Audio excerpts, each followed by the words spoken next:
Good evening, everyone. It is Tuesday, February the 21st of 2023, and I'm going to call to order the meeting of the Board of School Directors of the Upper Dublin School District, their legislative meeting. And Ms. Evans, would you please call the roll? Yes. Ms. Evans. Present. Dr. Davis. Present. Ms. Hawthorne. Present. Ms. Ioannidis. Present. Mr. Kessler. Present. Dr. Levinowitz. Present. Ms. Sherpier. Present. Mr. Sirota. Present. Mr. Wallach. Present. All present. Thank you. Thank you, Ms. Evans. Next, I'd like to ask everyone to please rise so we can say the Pledge of Allegiance. Pledge allegiance to the flag of the United States.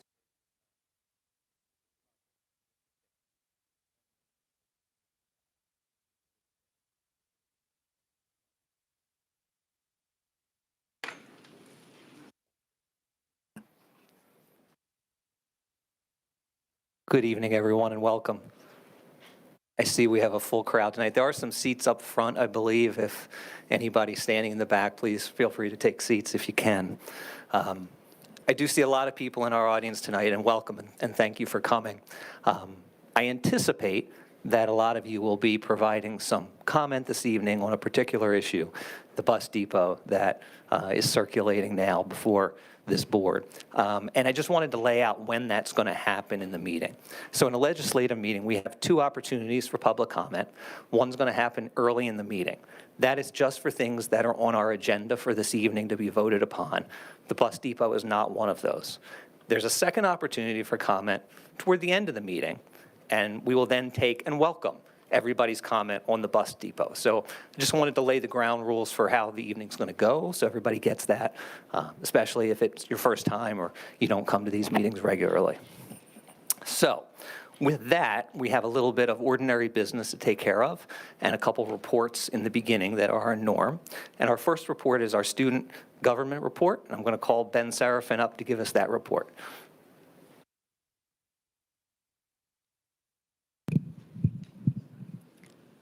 Thank you. As the high school continues into the exciting second half of the school year, many students are starting to look ahead toward next year. Guidance counselors have continued meeting with students in 9th through 11th grade to discuss course selection for the next school year, with many new and exciting opportunities for students to take. Student Government Association is also looking forward to our volleyball marathon, which is going to be held this Friday at 11 p.m. to 5 a.m. Saturday morning. With nearly a dozen teams, including a faculty team, students and teachers alike are raising funds for the Maddie Dixon Food Pantry. This night is going to be filled with music, friends, and volleyball. We are looking forward to a great event and hopefully raising a lot of money for a great cause. The Key Club also ran a successful blood drive last week, and the high school donated a larger than expected 41 units of blood. The high school mini-thon held its much-anticipated Mr. UD event last week. Contestants from all grades competed in various categories in the auditorium in a fun night helping raise money to fight pediatric cancer. We are also looking forward to the upcoming high school production of Mamma Mia. The spring musical will run from March 9th to 11th. Tickets are still available for what is going to be another spectacular performance from our theater department. With so many exciting events at the high school, we are looking forward to even more excitement in the next few weeks. Ben, thank you so much for that. It's heartwarming to see that among all the fun that's happening at the high school, things are also for great causes, raising money for pediatric cancer, blood drives, and things like that. And a thank you from all of us to all the students' initiatives to make that stuff happen and all the students that participate. That's really great stuff. Thanks, Ben. We appreciate your report as always. Next, moving along, will be our superintendent's report. Dr. Yanni. Ben, if you can email me who the faculty teams are, I want to see if it's going to be worth coming down at 11:30 to see our staff go head-to-head. I want to begin my superintendent's report tonight with a special acknowledgement. The board will accept 5 retirements this evening. Debbie Bonk is the first retirement that will be accepted. Debbie has served the Jarretttown community as a counselor for 26 years. Fran Dunsey, who is currently a 3rd grade teacher at Fort Washington, has served the district also for 26 years. Dawn Edelman, one of our chemistry teachers here at the high school, is retiring with 17 years of service. Debbie Einhorn, the Fort Washington counselor, is retiring with 32 years of service. And Gary Height, who is currently a science and social studies but formerly gifted support teacher at Sandy Run, will be retiring with 29 years of service. All of these retirements take effect at the end of the school year. And between now and then, we'll have some time to celebrate those folks. But if you see any of them or you run into any of them, please give them your congratulations. We had a great UD celebration of Black History Month last week, held at Sandy Run.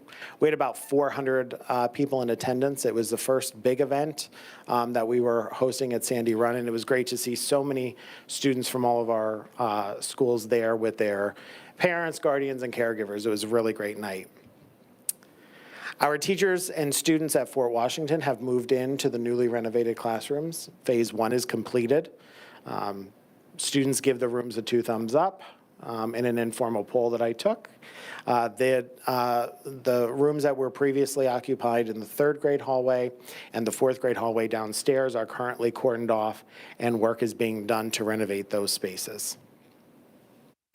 Earlier this year, we learned that 8 of our students were National Merit semifinalists, and we've recently learned that all 8 of them are now finalists, including Board Rep Ben Seraphin, so congratulations. We also learned that Coach Stover has been named the Pennsylvania State Football Coaches Association District 1 PIAA Football Coach of the Year. I'm not sure how they're going to get all of that on a plaque, but I'm sure they'll try. If you check out our website, Vision 2025 is our strategic plan, and we've posted updates there that the community can look at. We will be doing a full presentation of updates later this spring. Kindergarten and new student registration continues. As of today, we have 105 new kindergarten students enrolled. We're projected to have 287, so we're a little bit ahead of previous years in terms of registration, so we're looking forward to meeting our new students. The Upper Dublin Education Foundation has a Winning Cards Casino Night coming up. That will be held on March 15th. There's information on the Upper Dublin Education Foundation website to register for the event. And the event is a joint venture between the Upper Dublin Education Foundation and the township.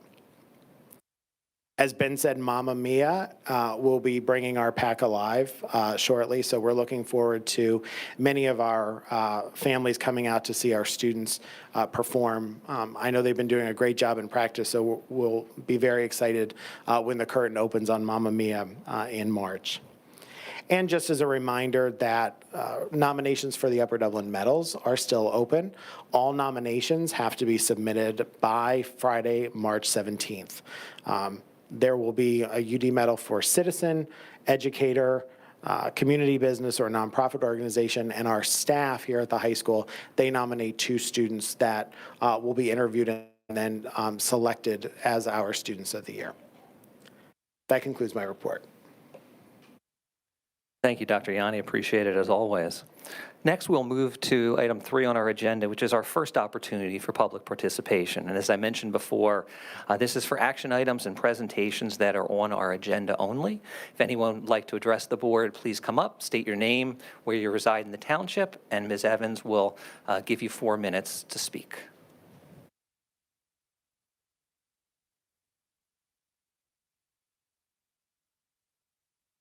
All right. Seeing no one approaching the mic, I'm going to close our first opportunity for public participation. And we'll continue on in our agenda. Next up, we have our minutes.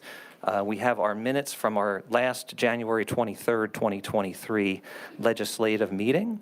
And board members have all had an opportunity to review those minutes. Do I have a motion from anyone to approve those minutes? So moved. Is there a second? Thank you, Ms. Ioniti. Any questions or comments on the minutes? Seeing none, all in favor, please say aye. Aye. Any opposed? None, thank you very much. Next, we're going to move on to our Education Committee recommendations, and I'll ask Ms. Sherpier to take the lead on that. Yes, thank you, Mr. Wallach. We have items A through F. A through D are confidential educational agreements. They were in the education meeting. And then we have conferences and student activities. I just want to point out there were 2 additions to the conferences, and that I'm thrilled that we can see more student activities. One is for high school cheerleading, an orchestra festival, and the BSU trip. And I'd like to make a motion that the board approve all items A through F. Thank you, Ms. Sherpier. Is there a second? Second. Second from Dr. Davis. Thank you. Any questions or comments on the Education Committee recommendations? Seeing none, all in favor, please say aye. Aye. Any opposed? Thank you so much. Next, we're going to move on to our Finance Committee recommendations. And Mr. Sirota, if I can ask you to take that. Thank you. We have 12 items under the Finance Committee recommendations. All of these were discussed in detail last week at the Finance Committee, except item E, which is our regular monthly payments. I'd like to make a motion to approve all 12 items, 6A through L. Thank you, Mr. Sirota. Do I have a second for that motion? Second. Ms. Evans, thank you so much. Any questions or comments? Seeing none, all in favor, please say aye. Aye. Any opposed? Excellent. That carries as well. Next up, we have our Personnel Committee recommendations. I'm going to get it right this month, unlike last month. Dr. Levinowitz, please. Well, thank you. There are 3 items under personnel tonight. I'd like to make a motion to approve all 3. A is the personnel report, B is the addition of a substitute bus aide position, and C is a staffing services agreement between Explorations and Upper Dublin School District. Thank you, Dr. Levinowitz. Is there a second?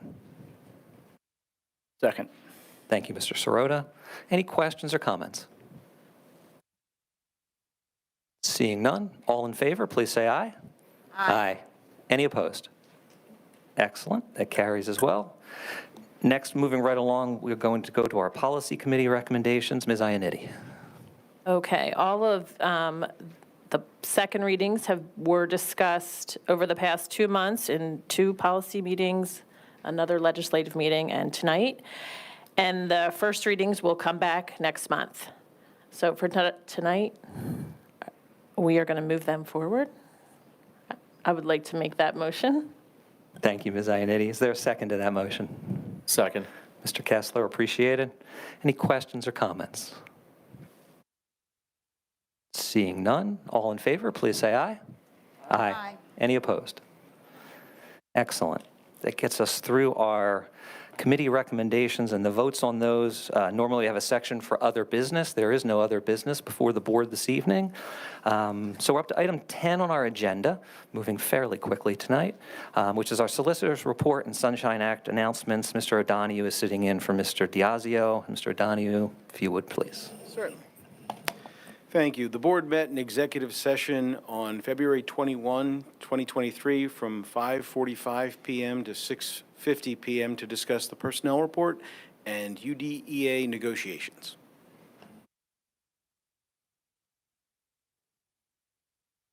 Thank you, Mr. O'Donoghue. Appreciate it.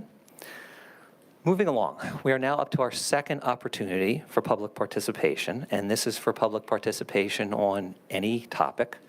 Anyone that would like to speak to the board, please feel free to come up to the microphone. Please state your name, where you reside in the township, and you'll have 4 minutes. Ms. Evans will provide the time parameters, and we welcome everyone's comments. Lance Shapiro, Maple Glen. Last meeting, I was asked to get more people here. Think job's done. I'm speaking again today in opposition of both the Fort Washington Elementary and Maple Glen sites as proposed locations for the new bus depot. I'll reiterate that this issue is one of both preserving any and all green space that is left in Upper Dublin, especially in light of the horrific tornado this community lived through just a year ago, and most importantly, safety. Safety for our community, environment, and our children.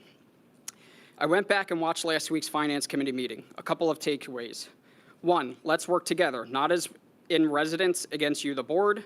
The board are residents, and we should be able to effectively communicate and work together without the feeling of opposition or anger. This is feedback, so please take it how you like. but I felt some of the board were very thankful and listened to the people who spoke, and others seemed somewhat antagonistic in their responses. My whole comment last week was about the safety of our children, and a board member seemed more concerned about the safety of the school buses, and frankly, it offended my sensibility. A woman spoke about her fears of the incident at the high school, and it seemed a little more compassion could have been exercised in responses. After all, you are a part of our community. There was a comment at last week's meeting that the issue of the bus depot has been going on for some time. That may be true, especially for our Fort Washington elementary school community. However, I can speak with the utmost certainty that our Maple Glen community, that is not the case. In the last week, I've made it my responsibility to speak with neighbors, Maple Glen parents, and other residents about the proposed location on Edwards Fields, and not a single one knew anything that I was talking about. Now, the board might say, well, we've spoken about this issue at length in public meetings before. However, that's not good enough. With such a proposal, more outreach should be done to get feedback and hear what people think. The idea is that if nobody comes or you don't hear anything that everything is good, that's not good enough. If such an attitude exists among any board member, you should resign. The proposed facility would take somewhere between 2 and 3 years to complete. If our lease is up now, what is the plan for the next few years? It seems like either way we will have time in which a permanent decision that will forever change the landscape of a community is not necessary, and at least in parts where there is open space when we have so much in our area that is industrial and more appropriate for such a facility. I contacted the person who takes care of the Meeting House Church on the corner of Fort Washington Avenue and Meeting House Road next to Edwards Field. They were unaware of the bus depot proposal and firmly against the idea of building on a field once used by slaves to get between the church and the admin building, fleeing for safety as part of the Underground Railroad. I ask you, the board, were you aware of this history? Not only would this be terrible optics, it's frankly insensitive if anyone knew about this on the board but thought this was still a good idea. Just for a frame of reference, there was a place in Plymouth Meeting called Abolition Hall that was also used by the Underground Railroad. It was proposed to be developed on, however, that got tied up in legal battles for many years, and ultimately that property was saved. On Friday, February 17th, Dr. Yanni, you posted sort of an FAQ on the MEG site about the proposal of Edwards Field. I would like to counterpoint some of your comments. You mentioned that the Field of Dreams site is not being considered, and therefore that is misinformation being spread around. I find this to be a little misleading. The fact is the Field of Dreams site was being considered, and only after community opposition was the site no longer being considered. The district has to look at other sites. What other sites specifically have you looked at? Has there been work to identify other properties within Upper Dublin Township that have the size of the lot that would be more appropriate? There's mention of other school districts allowing the bus facilities near schools in other districts. Just because something works in another district doesn't mean it works for our community. How many walkers do they have? What's their traffic like? Do they have homes across the street? Have they recently gone through a tornado and lost their open space? Sorry, I'm going to go over. Dr. Yanni, I know you to be a good person, and I know you have the best interests of our Upper Dublin School District and our kids. That said, there needs to be more consideration for the whole Upper Dublin Township. I spoke with a township board member this past week who said they've tried meeting with you to discuss issues that are mutual between the township and district, and that you don't have any interest in meeting with them. I hope this is not true. If it's not, what are you willing to do to make amends to meet with that person? We as a community are asking for more of this board. If you don't want to do the work, I ask you respectfully resign and allow someone else who is willing to do what the people want. When was the last time members of this board did outreach and meet with their constituents? I've lived in Upper Dublin since 2012. I live in Ward 2 and have never heard from my board member. Just because you don't have to doesn't mean you shouldn't. Mr. Shapiro, you're a little bit over. I know. You could wrap it up. Last sentence. Maybe some of our residents were in the dark about this issue facing our district, and I will speak for myself and say I take my own responsibility for that. That said, I'm here, I'm listening, we're listening, we are paying attention. Thank you.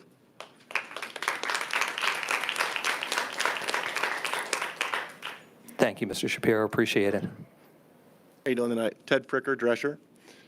Just a little history, because there's a lot of people here. I want to make sure everyone understands where we're at and how we got here. Back in 2007-ish, there was a referendum where the taxpayers of the township agreed to fund this lovely building we're sitting in. I, as an alumni, remember the bus depot sitting right about where the pool is right now. As part of that referendum, we were supposed to get a bus depot on this land. Actually, if that gravel lot near Spark, if you know that, or, well, I'm sorry, the gravel lot near Spark. So anyway, apparently the township didn't approve that lot because there's geothermal under there, which means that someone made a mistake, okay? So a part of that referendum was supposed to be $3.6 million towards this bus depot. That didn't happen. No one knows where that $3.6 million went. It wasn't held in escrow to make this bus depot. It disappeared. As a result, we spend about $400,000 a year to rent a space to house the buses. So we're talking, $6 million, give or take a few million. It's no big deal, right? So, but it was a failure for this not to occur. We have one board member who was on the board at the time when that occurred. And again, it's to the detriment of everyone in the township, to the taxpayers and to the students. So at some point we decided we were going to build a new bus depot. First site was selected was the Field of Dreams site. That was accurate. And because the township came up, Field of Dreams, as you recall, was something that was a community groundswell that created that field for the students because we needed more fields. This township is very devoid of fields. As someone who's coached in this league, trying to help out with kids making right choices in life and enjoying their youth, you realize how tough it is to find fields. So it was great that the township came together, built that Field of Dreams. It was a shame that we considered that spot, but we did, and it was knocked down. Then we came to the gravel lot behind the field, and now we're at Edwards. Again, as a coach of someone who did UDJAA for all those years, it was very difficult to get field time. That Edwards field that's being considered was one that my daughter played a lot of softball on, and I'm sure a lot of kids in this township have. I think there's soccer fields there. I think there's lacrosse fields. I think even the cross country uses it. So there's a lot of use there that we're going to lose, and that's a concern. And we can't do that, let alone the traffic it's going to cause. I think the Maple Glen parents use that lot to pick up kids, drop kids off. Again, every time you take something like this, it has a negative effect on the community, on our kids. And that's why it's hard to believe that there's not better choices. We have an industrial park, or whatever we're calling it now, that everyone seems to think needs to be redeveloped or redistributed. There's plenty of parking space there. There's got to be something we can purchase. And I'm not someone who wants to buy land, but I would rather buy an existing lot than take down a field.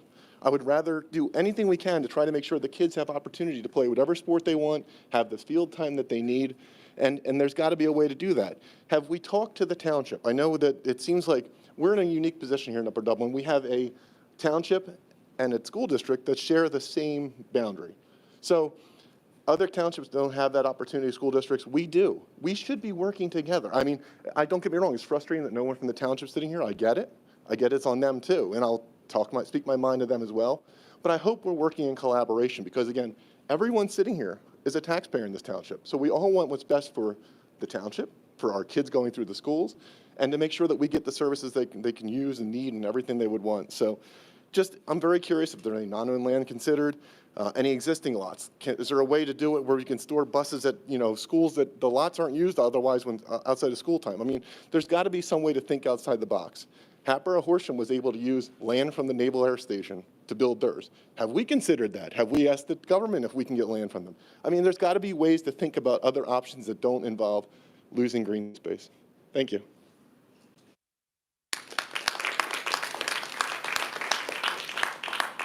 Thank you very much. Next.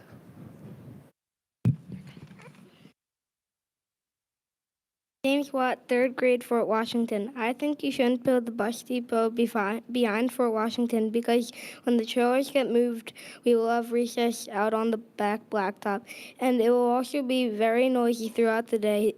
And I also think you shouldn't build the bus depot at Edwards Field either because I play baseball there in the spring, and when I'm batting, I get the shade from the trees right behind me. Please find a place for the bus depot besides any forest, fields, or greenland. Thank you.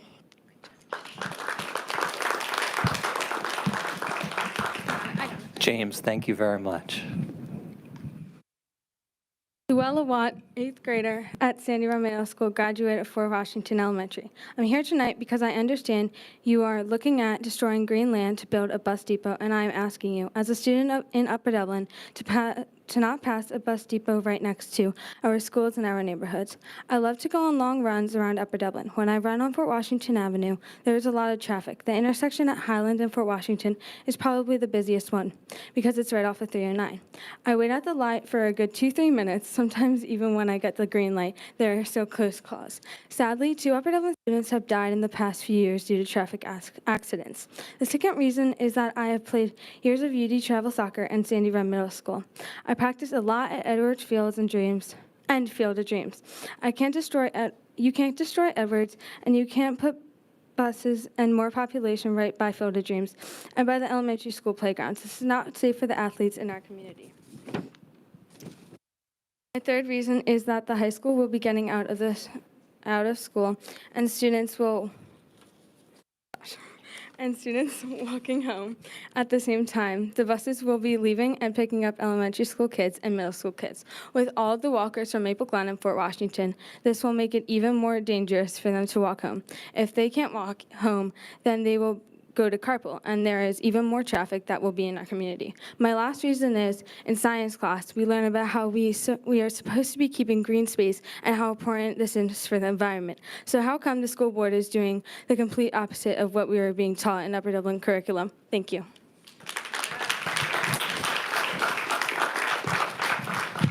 Thank you very much. And I'm their mom, Julia Watt, Fort Washington. I've emailed and spoken with many of you over the years, been a resident here for 13 years. Since 2017, our community has been petitioning to all of you, our elected officials that represent us, to find an impervious space away from schools and neighborhoods. In fall of 2018, Field of Dreams was considered. We had a rally. This was dropped. 2022, you explored the land behind FWES. Again, community outcry, supporters, a petition of 735 people. This location dropped, another green space on the ticket. Destroying playing fields next to elementary school, land traversed by Underground Railroad, and the high school cross-country course is not another option. FWES has had enough construction.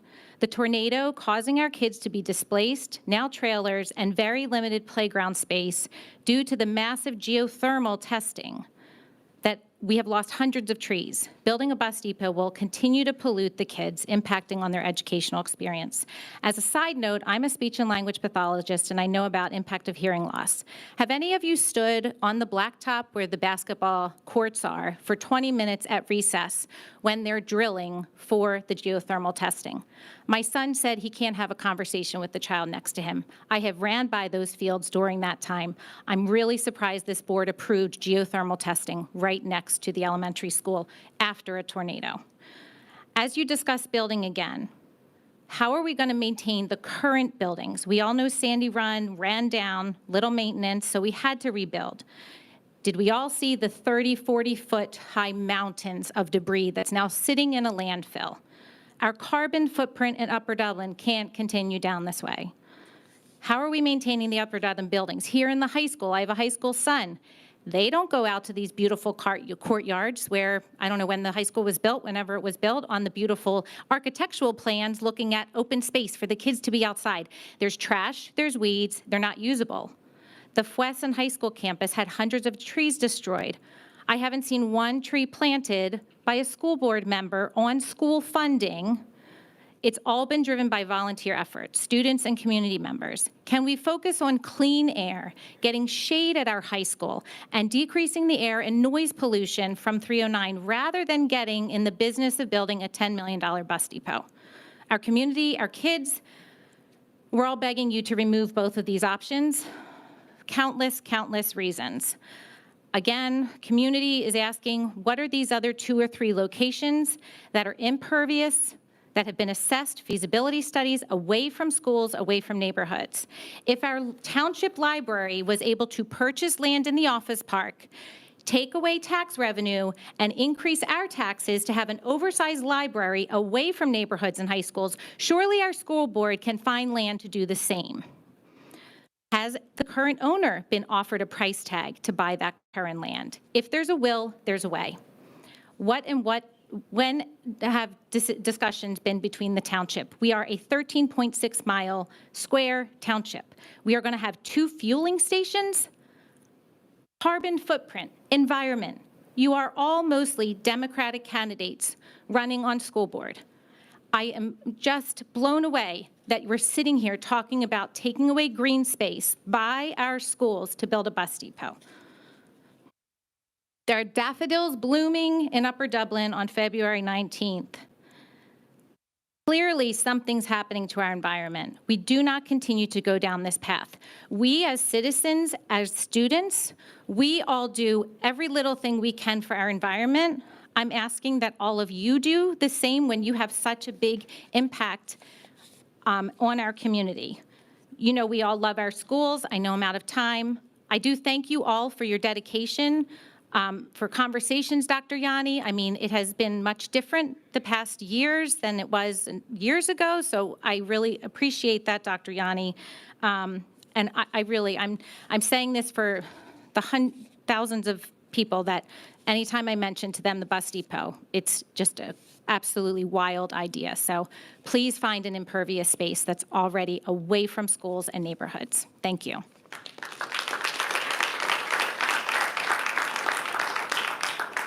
Thank you. Next up. Hi, I'm Amelia Von Palmer. I'm in first grade at Maple Glen. You can't take down the fields because if you do, all the animals that live there would have no place to live anymore. I would also be afraid to walk to school with so many buses on the road. And it will be so loud I'll have to wear headphones. Without trees, we'll have no oxygen. It's not a good idea to build this bus depot here. Thank you.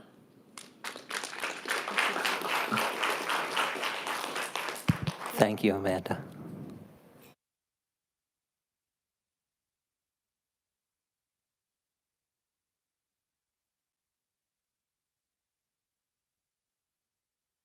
Wait, hang on one second. I think the microphone went off.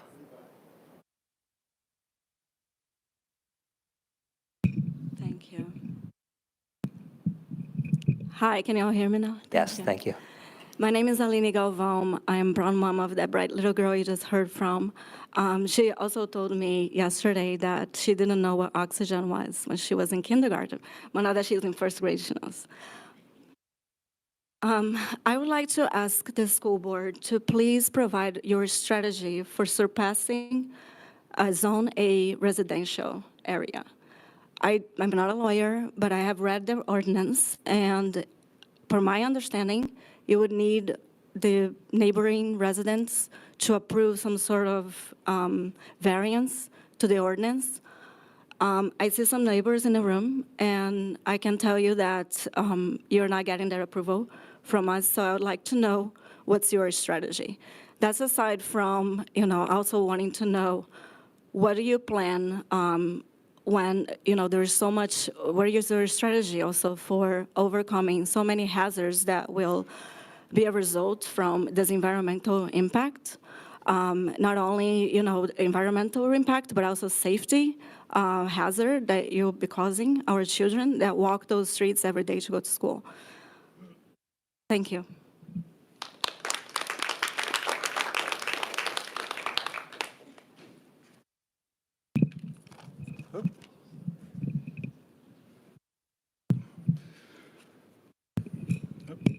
Good evening. My name is David Frerick. I live in Fort Washington, and I have 2 daughters at Jarretttown. For the record, I'm here independently without any prodding or coercing from other folks here. I emailed the board last week, but I felt compelled to come here tonight to read my message in order to enter it into the public record. With regard to the bus depot, I'm strongly opposed to Edwards Field, not for the many reasons already being expressed, but because I believe it would mean the loss of yet another softball field specifically. As the father of 2 young female athletes and a coach of both their softball teams, I'm deeply troubled by this development. Here's why. As many of you know, the country celebrated the 50-year anniversary of the passage of Title IX just last year, I must say that the fact that you're even considering Edwards as a location seems to suggest that the district doesn't care much about female athletes. And once again, our girls are getting shortchanged and treated as second-class student athletes. Here's some examples. The high school girls' varsity and JV softball fields appear to receive the bare minimum attention. And from what I can see, the batting cage that once stood is no longer there. Compare this to the fields and amenities available to the boys. By my count, there are four baseball fields on just the high school grounds alone versus the 2 softball fields. Example 2, the brand new softball field at Sandy Run Middle School is built out of spec with no plans to correct the miscalculation. Despite receiving confirmation it is sufficient, is that really the standard we're going for these days related to brand new construction? Here's a question. If the football field being built at Sandy Run turned out to be only 95 yards long, despite plans calling for a full-length 100-yard field, would you say it's sufficient or go back and correct the error? And now there's discussion about eliminating the Edwards Field softball field. I know some of you on this board have daughters, maybe some of them even play softball. This district and township already experience a shortage of playable youth softball fields. I would hope, at the very least, if this is the route you take, you find it within your heart to renovate one of the unmaintained, overgrown grass diamonds at one of the elementary schools or elsewhere in the district to replace the loss of the Edwards Field softball field and lack of regulation-sized softball facilities. In fact, Jarretttown has an ample-sized field with existing backstop that would be a prime candidate for this. I've supported most of this board's decision-making since moving to Upper Dublin 8.5 years ago and supported many projects when many folks voiced opposition, such as in the case of building Sandy Run. Now, I'm all in favor of finding a suitable location to build a district-owned transportation center, but it shouldn't be at the expense of our girl athletes. All of you are good, smart people with varying backgrounds. I encourage you to get creative and come up with the solutions that's not a detriment to the kids. The many aspiring and recreational youth softball players deserve better. Thank you.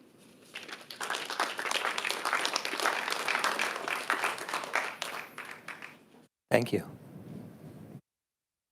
Hi, Steve D'Angelo, Fort Washington. I just have a quick question. In thinking outside the box, has anyone entertained, I know we looked at it years ago after the high school opened, of outsourcing the busing. We had, I believe, 3 companies come in, very comprehensive presentations, offering positions to existing employee bus personnel. In my experience, outsourcing things, capitalism works. They want to do these things for profit.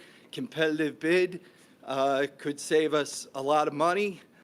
Building a depot, why are we looking for land? So really my question is, has outsourcing the busing been discussed at all in this situation? Thank you.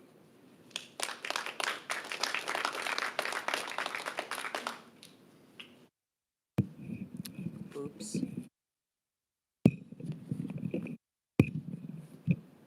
Jen Chaffetz, can you guys hear me?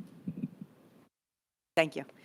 So first I want to ask what you guys are all busy typing and writing, because maybe you're taking notes, and if that were the case, I would love to hear a recap of what you all have been taking notes on while you're listening. I think everyone that came before me made these really good points about our community, about the congestion. So I think you have a senior, Mark, Mr. Sirota, correct? So you probably don't pick your child up anymore from school, but I'll tell you that when I pick my child up from school, I act as a crossing guard. My daughter will tell you that I regularly stop my car to let the buses go, because there are so many buses trying to get out that they literally cannot make a turn onto Fort Washington to get the kids home. So the idea that we want, and Luella made a great point about the congestion, about the tragic deaths of children in our community. So here we'd like to go ahead and build these multi-million-dollar structures in an already congested area, filled with children and residences where we think we need to have a bus depot. After that area just witnessed a once-in-our-lifetime, God willing, tornado, where we're still trying to rebuild trees. I know Julia is part of the tree tenders out there planting 8-foot trees that we're trying to water as a community so that we can rebuild some of the green space. I have children that have played sports, as Ted said, and the gentleman before me who talked about the female athletes. I have to pick up my kids at 9, 10 o'clock at night in the dark because there's nowhere for them to go. So here's my 6th grader getting home from soccer practice at 9 o'clock at night, who has to then take a shower and get ready for bed and get ready to go to sleep to wake up for these crazy early starts that we have to school. So we're going to take more fields. So I'm trying to wrap my head around the fact that with a 20,000-ish person community, our school district and our township cannot come together and find space and work together where we don't have to eliminate green space or clog congested residential areas filled with children and elementary schools to house our bus depot. And by the way, we're still just exploring what we're going to do with electric buses, gas buses. We're going to end up in a situation where we poured millions of dollars into this only to find out that we've changed course. We're not using the same type of buses we thought we were going to use. I just can't understand it. And I would agree that none of the people elected here had talked to people in our community and asked what they want. I don't think you're going to find a single resident that thinks it's a good idea to clear more green space and shove 2 bus depots in our community on top of our residential neighborhoods and our elementary schools. Thank you.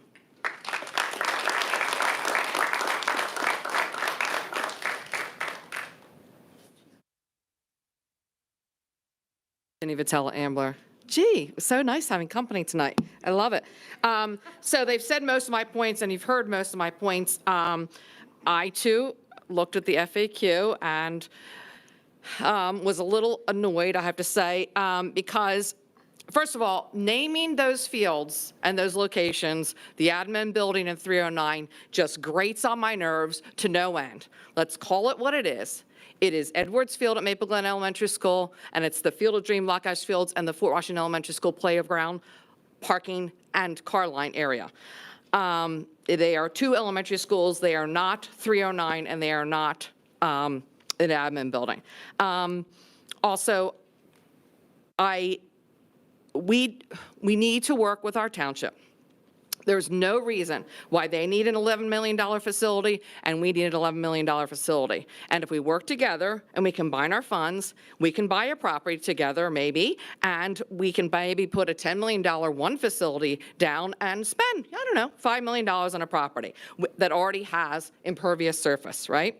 We need to work together. There's no reason 27,000 residents of Upper Dublin need to fund 2 separate facilities at a total cost of around $22 million. That's absurd.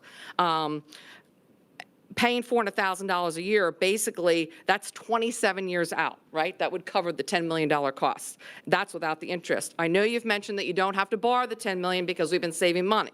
But if we don't borrow it for the bus depot, that means we're borrowing it for Washington, or we're borrowing it for Jarrowtown, or we're borrowing it for Maple Glen, or we're borrowing it for Thomas Fitzwater, because we know we have $55 million worth of improvements that are needed on those 3 remaining buildings and the high school.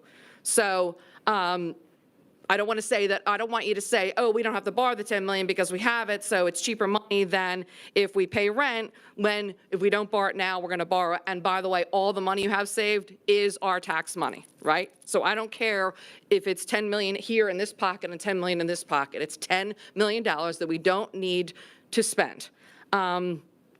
The air quality. First of all, 309. We got an air study there. Of course, the air is terrible. because of 309. I'm not sure, this is not you, I don't know who's in charge of this, but I don't know why Upper Dublin seems to be the only section of 309 that doesn't have sound barriers and pollution barriers on their walls like every other, like Springfield and up to Montgomeryville. It's just insane to me. But considering that and considering that there's no trees, it's worse. And if you add 50 buses, yeah, it might not be that big of a deal, of a change, because it's bad already, but it isn't getting better, right? It's not better. We know it's worse. And not only is it pollution, it is air, noise, and light, okay? St. Mary's is a perfect example, how they tore down everything else there. You hear the units, you see the light, the animals are scurrying, have no place to go. Trust me, it is noisy, and I don't care if the study came back that it's only negligible difference in pollution. It's pollution, and it's bad, and it's too close to the buildings. That's Fort Washington and Maple Glen. Same thing goes for both. Maple Glen uses those parking lots for overflow, and they use those fields for all sorts of athletics, especially during the Sandy Run construction. Fort Washington, because of the unsafe nature of that intersection, Fort Washington and Highland, because of 309 and the amount of traffic and the amount of walkers that have to walk, they have car line come through there for safety reasons, okay? That is good. It keeps the cars off of Fort Washington and Highland, which is bad anyway. Without having that, it's still bad.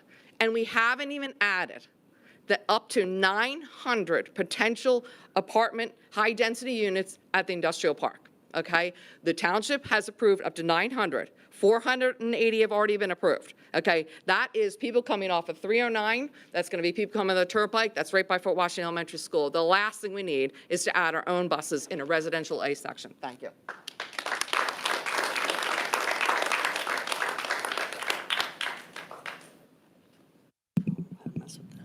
Hi, my name's Kelly Chermonti. I live in Maple Glen. So I just found out I was coming to this meeting a couple hours ago, so I didn't prepare a formal document, but I also don't feel like I can sit here and not say anything. Most of us spent hours and hours of our lives listening to the mask debacle where everybody continued to publicly say the same thing over and over again. So I don't want to do that. However, I do want to touch on a couple of things that people have already mentioned. I have a 9-year-old daughter at Maple Glen. She is also a softball player. I believe that man back there was actually her coach.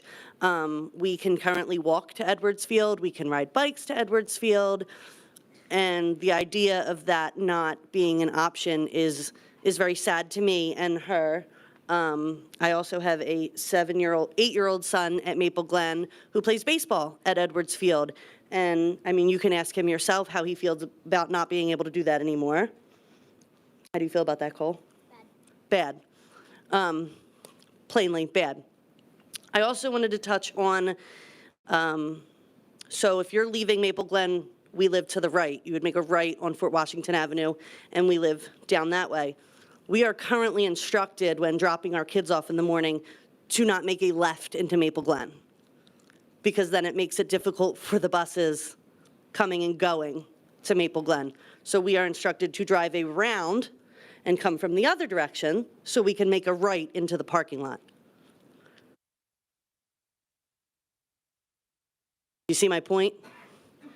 So now we're just going to load a whole bunch of buses across the street. You left, right, underground, how do you want us to, what's the next plan? We are already not supposed to make a left into the school because of the traffic that is built up all the way down. I mean, Fort Washington Avenue has 3 school zones. 3 school zones. You ever try to get anywhere on time? God forbid you got to get to Pennsylvania Avenue. So you're sitting through Maple Glen, you're sitting through the high school, and you're sitting through Fort Washington, which I'm not arguing. They all need to be there. But why on planet Earth would we consider tossing a bus garage right in the mix of that? It just doesn't make sense to me. And for the township that we live in, I honestly cannot believe that this is a conversation that we are all sitting here having tonight. And that's all.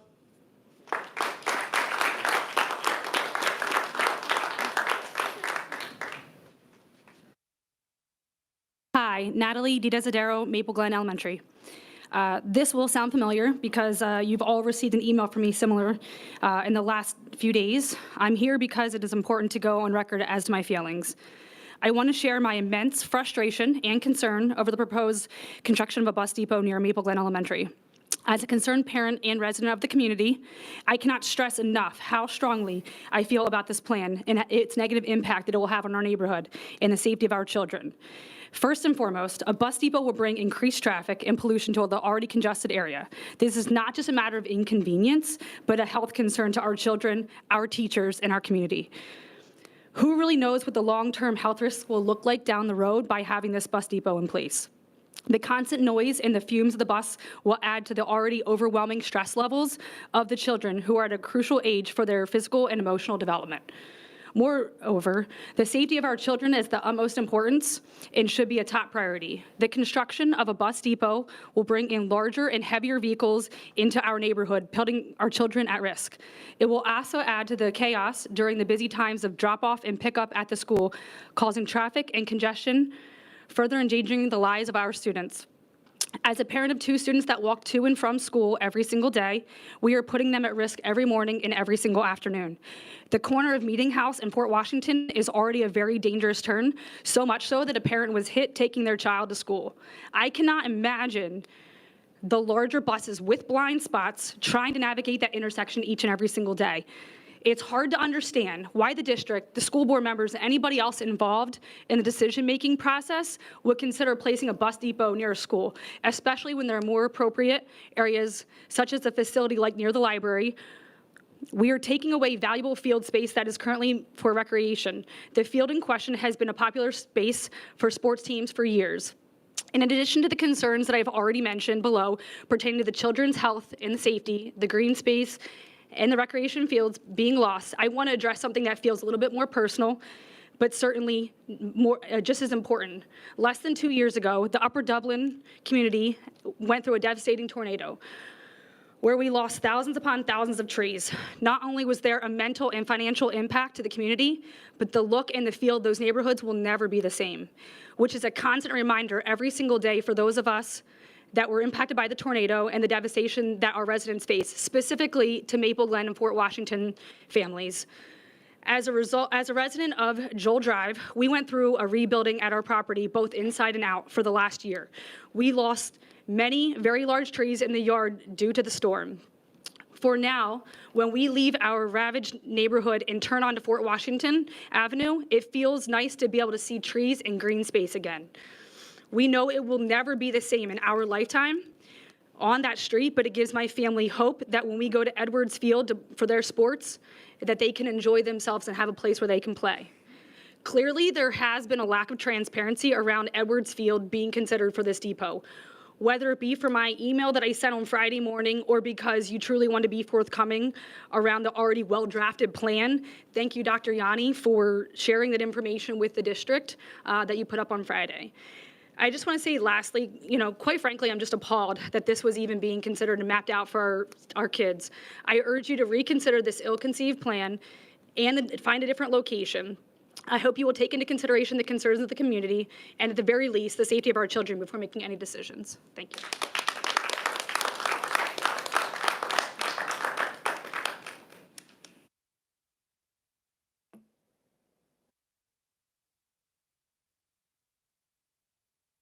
Hi, I'm Lara. I'm the parent of a current 3rd grade elementary school, and Excuse me, I'm sorry. I can't really hear this. You can't hear me? Sorry. Yeah. Oh, geez, I broke it. Did I not get it? Can you hear me now? Yes, much Yeah, better. much Thank better. you. Sorry about that. I'm Lara Borowski. I'm a parent of a 3rd grader at Maple Glen Elementary School, and I have an incoming kindergartner as well. I'm actually most concerned about my incoming kindergartner, who on the day that he was born had half a lung resected due to a macrocystic CCAM, a lung lesion. He also has asthma. I live a half a mile from Maple Glen Elementary School. These facts are taken directly from the American Lung Association's Road to Clean Air technical paper. The health impacts of ozone and particle pollution are well documented based on decades of scientific research. Exposure to ozone and particle pollution contribute to a wide range of negative health effects and are especially dangerous to children, seniors, people living with asthma, and other health conditions. Transportation is a leading source of harmful air pollution in the United States, representing over half of the total ozone and particle-forming oxides of nitrogen emissions, and represents the largest source of carbon pollution in the United States. Transportation sources also contribute to particle pollution and local diesel exhaust impacts that threaten lung health.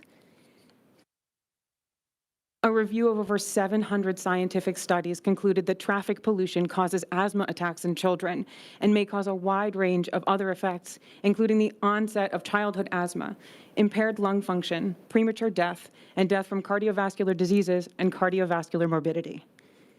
I don't say these things lightly. I don't envy the position that you're in at all. I know that a solution needs to be found. This is true.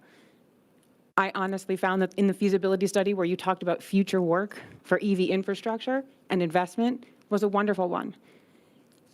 The Infrastructure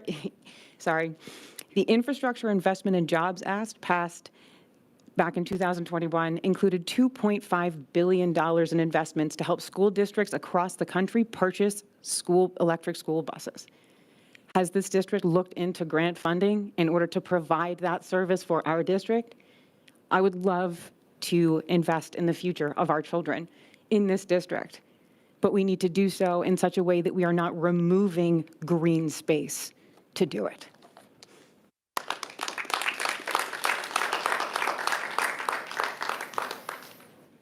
Thank you. Hi, everyone. I'm Veronica Lambert for Washington. Just want to thank you all for being so attentive and hearing us out. I can tell that you're receptive to our message. I came out a couple years ago to oppose the bus depot at Fort Washington Elementary School for similar reasons, as everyone stated, especially for the health and safety of our kids.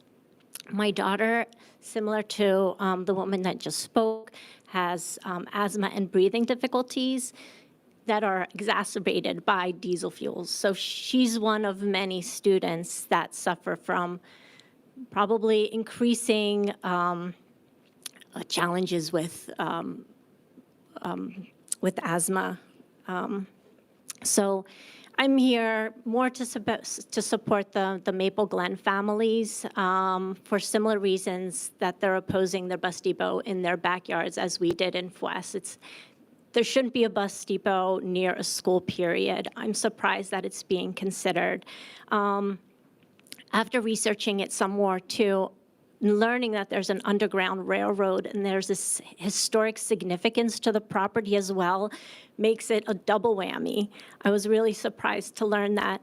I did find this article, and I wanted to commend the school district back in 2000, where you earned an Outstanding Land Development Award. I don't know who on the board, if anyone was here at that time, but you had preserved the property that we're talking about right now. It was William Atkinson's granddaughter built the house and barn and then had donated the land to a nearby friend's meeting house. I'm just reading from the article, so I don't have to read the whole thing. But under the ownership of Thomas and Hannah Atkinson, who are, the property became a stop on the Underground Railroad from 1852 to 1864. So it has this really significant history. It links the meeting house with this property. And I think the award was granted based on preserving the surrounding lands as athletic fields that meet the recreational needs of the community and preserves the rural character of the farmstead.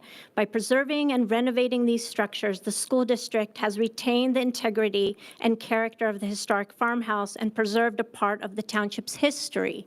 I mean, it's really important part of our history. And I was surprised that I haven't really, it's my fault for not knowing this as well, but I feel like it should be celebrated and not destroyed. To a point that was earlier made, with the school district and township working together, this is something that I'm still really trying to figure out personally. I'm completely baffled by it and don't understand why we don't work closer together. And it's partially because I haven't lived here long enough and don't understand the politics. I would love to be enlightened by someone, either in a public setting or not. But when the school district's message on the website is working better together and the townships is stronger together, we have the same message spoken differently, but we're not collaborating. My understanding is that there's township property that could potentially be used for this site, where we would use it for the buses, they would use it for their public works. Why not work together? Thank you.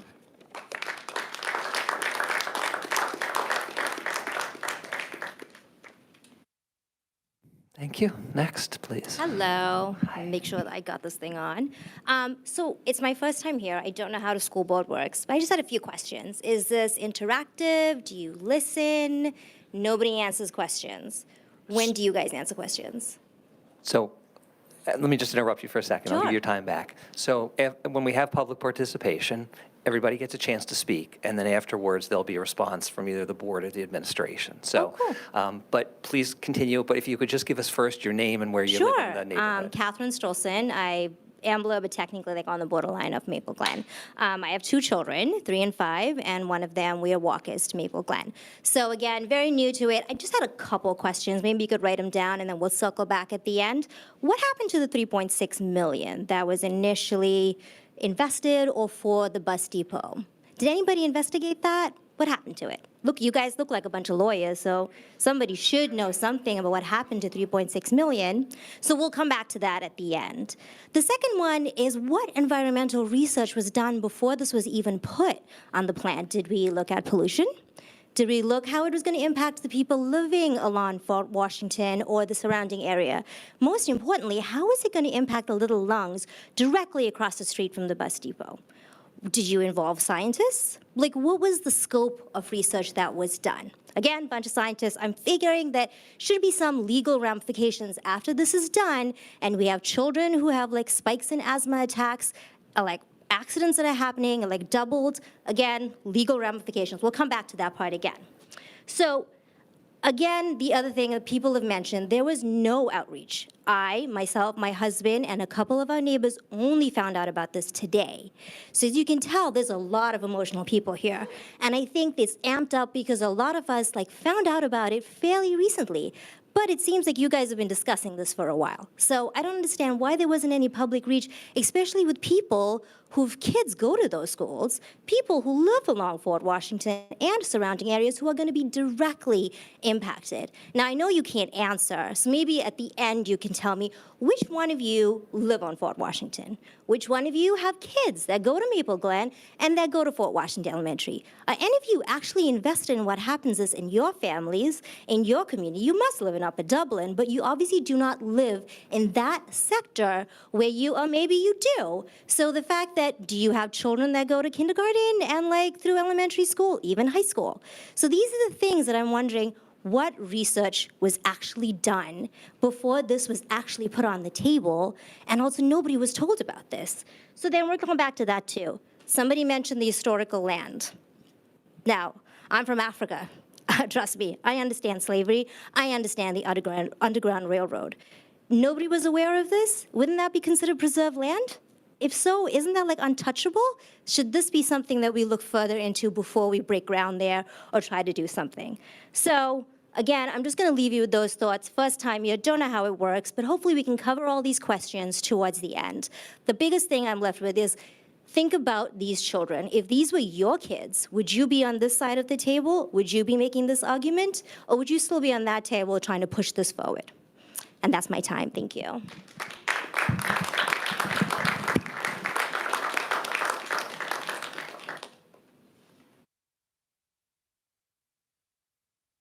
Good evening. Hopefully you can hear me. My name's Greg Stockbauer. I've been a resident of Upper Dublin for 32 years. Raised 2 kids here. My wife actually taught for the school district, Anne Marie Stockbauer. And I'm going to approach this from a couple different ways. I didn't have a planned presentation, just a couple of observations or facts. I'm looking at it more from the kids' perspective and health, exercise, and along those ways. In terms of the last 3 years, I've been fortunate enough to reconnect with one of my passions in life, which is tennis. And I've done that through coaching at the middle school for the past 3 years, and as well as girls tennis, 7th and 8th grade. However, when my kids, and they graduated in 07 and 09, 2007, 2009 from Upper Dublin, they all played sports, all played multiple sports, but first and foremost, primary was academics. And I credit Upper Dublin School Board as well as the district for a superlative job because they did great and went along to college and are all doing great. But that said, there's a couple of other things that have been mentioned. The soccer fields, I also participated in because I worked quite a while with Upper Dublin Soccer Club. We raised money for fields, Field of the Dreams, raised money. 13 years I coached soccer. From K through U13 travel, a long time ago. But anyway, I'd hate to see those soccer fields go up on the corner because circumstantially I also happen to be a member of Upper Dublin Monthly Meeting, which is the Quaker Meeting House, which is right on the corner of Fort Washington and Meeting House Road. I can't believe how many people reside in this township for over 30 years or more and don't know that Meeting House Road is there for a particular reason. And it happens to be that cute little house, stone house up on the corner of Fort Washington, up on the hillside, with a cemetery behind it, and also the Atkinson house, which was mentioned previously by a friend, not sure who it was, but she had her facts right. Wilmer and Hannah Atkinson donated the land to the Quaker Meeting, which was an extension of Hatboro Horsham Meeting and Philadelphia Meeting that goes way back to William Penn, okay, in case of those who don't know. Goes back to William Penn and settling Pennsylvania, speaking of historical. So before or after, obviously, Native American Indians. But that being said, hate to give up those fields. Kids don't get enough exercise as it is now. I'd hate to see them minimize the availability of soccer and other team sports. Also, there's a lot of wooded areas behind Temple Ambler campus, which is right next to, adjacent to the cemetery in the back of the Quaker Meeting House. The other thing I'd like to say is that someone also mentioned the fact that for whatever the reasons, the township and the school board don't tend to, or for some reason, communicate very well. Obviously a need for some discussion and communications, and they need to come up with a plan, but I don't see why we have to give up green space in order to do that when there's so much empty spots and opportunities perhaps within the industrial park that are already there and already have macadam laid over them. Third point, anyway, I think that's about all I've got to say for right now, but I appreciate your forbearance and take it.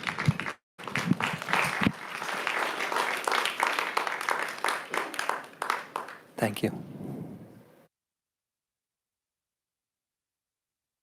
Michael Carney, Madison Avenue, Fort Washington. 3 things on my mind tonight. One is the site for the transportation facility.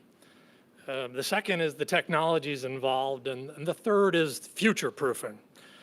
I did have a 4th thing, but Ben Serafin left. I wanted to say what a great job he did and how much he's grown in 10 years. But the first part is about the site. And in the interest of time, allow me an analogy. If Upper Dublin School District was a home, the transportation facility is the toilet of this home. And you can call it what you like. You can call it a powder room, a restroom. You can put radiant heat in it. You can do all those things, but it has a singular purpose. It's to remove waste products. And really, that's what this transportation facility is. And we'll get to the technology, but I think what folks are asking is really, don't put your bathroom in our living room, next to our living room. We don't want it. I think it's pretty simple. And the technology part here, I think, is important. Why is it dirty? Why is it kind of a waste product?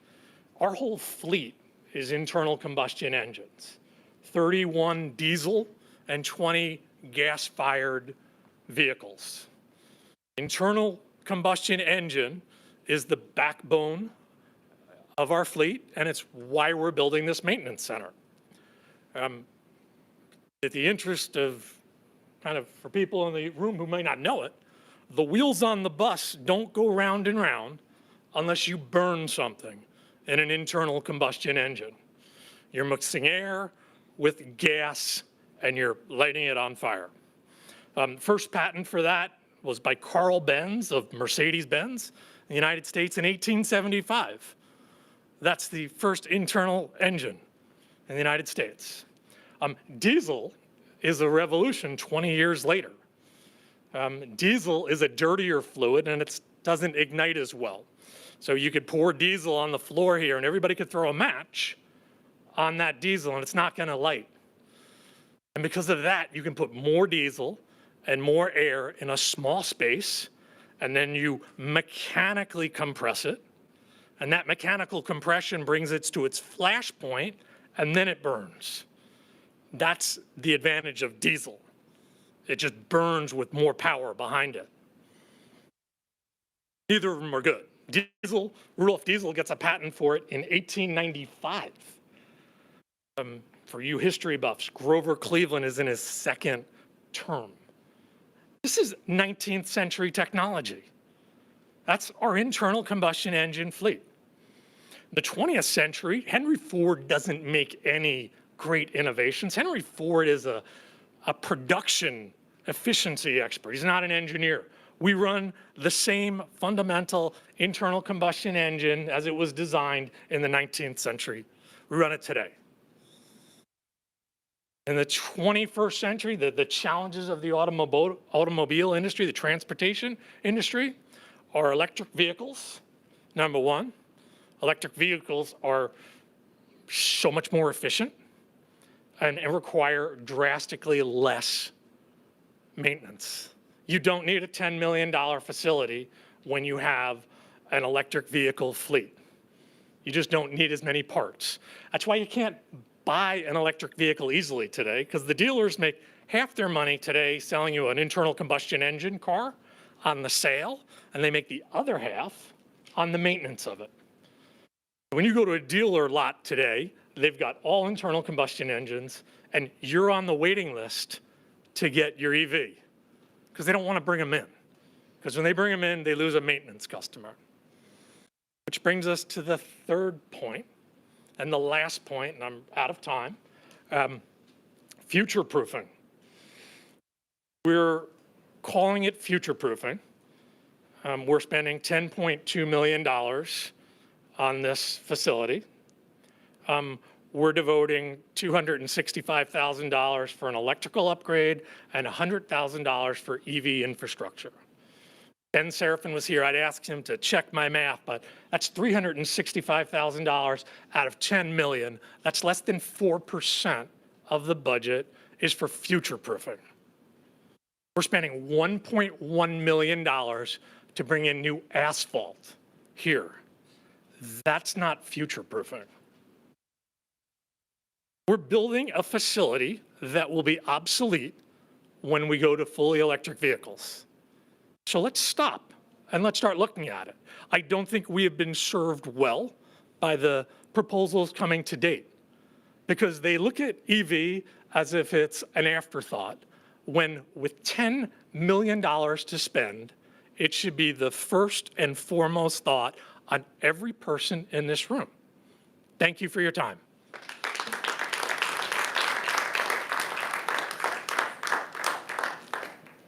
Thank you. Anyone else approaching the microphone this evening? All right. Thank you all. Seeing none, I'm going to close that part of public participation. We did receive a number of pre-submitted comments, most written and one by voicemail. So why don't we start? Ms. Evans is going to attempt to play the one by voicemail.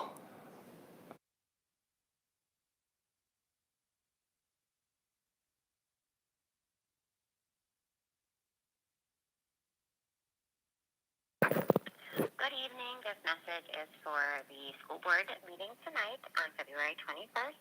My name is Heather Kolb. I reside in Drescher and have 2 elementary age students at Thomas Fitzwater. My statement tonight is regarding the bus depot that is set to be approved. I have a couple concerns. Obviously, the cost and the location are a concern. My children and either of the proposed sites, but if they did, I would have probably more to say. Ms. Fitzwater. My statement tonight is regarding the bus depot that is set to be approved. I have a couple concerns. Obviously, the cost and the location are a concern. My children don't attend either of the proposed sites, but if they did, I would have probably more to say. My concern really relies around the safety of the existing bus system and the lack of communication and technology really related to that. A couple of years ago, we were informed about an app, a way to track our children on the bus. That app and tracking system has never been available. I have had both of my children.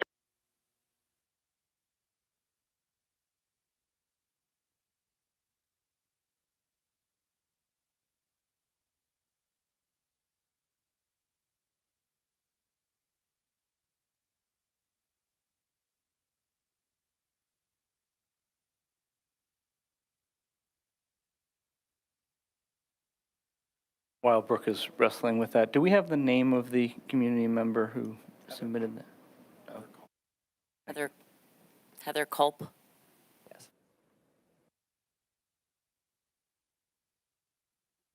Read the other ones. Should we come back? I think so. Okay. Yeah. We'll work on finishing Ms. Culp's statement. We did receive a bunch that were written submissions, and I'm going to ask Mr. O'Donoghue to read those aloud. There's some people that sent in written submissions, but then spoke this evening. And given that you spoke this evening, we're not going to then read your written submission, but we did receive them. So we wanted to acknowledge that as well. So Mr. O'Donoghue, if you would. Thank you. The first comment is from Nancy Willis of Maple Glen. I am writing in regards to the possible bus depot on the lots on Fort Washington Avenue in Maple Glen, most recently affected by the tornado Ida and home to a wide variety of already displaced wildlife. This proposed bus depot may be needed for Upper Dublin, but isn't there a better location? Industrial parks that are not being used any longer, locations where tornado debris was being stored is now vacant, or any lots already somewhat developed. Why is Upper Dublin considering displacing even more wildlife and natural refuge when there are already developed areas available? There are many other viable options, but one that immediately comes to mind is the land that is already in Upper Dublin behind the old library. Has Temple Ambler End being considered? Its dilapidated buildings ravaged by the tornado and the empty lots should be more than enough room. Its condition is horrible and only worsening with time. Use what you have instead of destroying more areas and giving less wildlife refuges that have been sorely depleted. Now more than ever, this area is needed to keep our current ecosystems and wildlife maintained and rebuild. In addition, some of the current semi-developed areas are in need of a new purpose. Upper Dublin, please repurpose, reuse, stop destroying and taking away from our landscape when there is existing that can be reused. The next comment is from Christine Jackson of Maple Glen. This was submitted twice, but we'll read it once. To the people making the decision on the bus depot. Upper Dublin is a suburban township with beautiful parks and open spaces and trees, albeit 20 to 30,000 less since the tornado. Putting a bus depot across from Maple Glen Elementary School in a residential neighborhood already hard hit by a tornado, losing many trees, is not an acceptable location. Paving over fields that children use for baseball, soccer, and lacrosse for both recreation leagues and middle school and high school sports teams is not acceptable. In addition to more pollution, less trees, extra traffic across from a school and next to a neighborhood who has lost so many trees, paving over fields creates a dangerous ecological situation. Habitats for animals are lost, and with so much added and unnecessary impervious surface, irrigation and flooding problems will occur. I implore you to think harder about where to put the new bus depot if you think we really need it so badly. Although you believe the only two options are directly next to schools, there are countless other options. Here are some. 1, Twining Valley Park. 2, the library parking lot on Virginia Drive. 3, the property on Virginia Drive where we are currently storing trees that fell a year and a half ago during the tornado. 4, countless empty businesses that are along Virginia Drive with empty, already existing parking lots. 5, Temple University lots that sit almost empty. If these 5 options are not good enough for you, I'm sure I can come up with more options with more time. In addition, what is wrong with the current situation of renting? In the past several years, along Welsh Road in Dresher, a massive city called the Promenade was developed, as was a 55-plus community. Also in Ambler, St. Mary's was developed. Are these people not paying taxes? Is their money not enough to pay the rent for the bus depot? In conclusion, putting a bus depot across from Maple Glen Elementary School or at Fort Washington Elementary School would be an asinine decision and a travesty for the community. Please choose a more logical, safe, cost-effective, ecologically friendly approach. Next comment is from Beth Curry of Maple Glen. Please record my opposition to either of the proposed transportation sites, but especially the Edwards Field site. The entire corridor along Route 309 experienced such devastation from the tornado, so many mature trees and woodlands lost. The last thing these proposed sites need is macadam, a utilitarian building, and a lot of buses.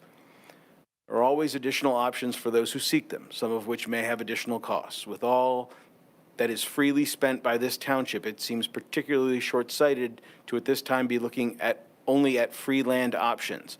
The Fort Washington Industrial Park area is built to handle traffic, has many unused properties, and keeps less desirable site usage away from schools, neighborhoods, and natural areas. I struggle to get my head around the acceptability of the industrial park for a township library, but not for a transportation site. Please reconsider using either property location as a transportation site.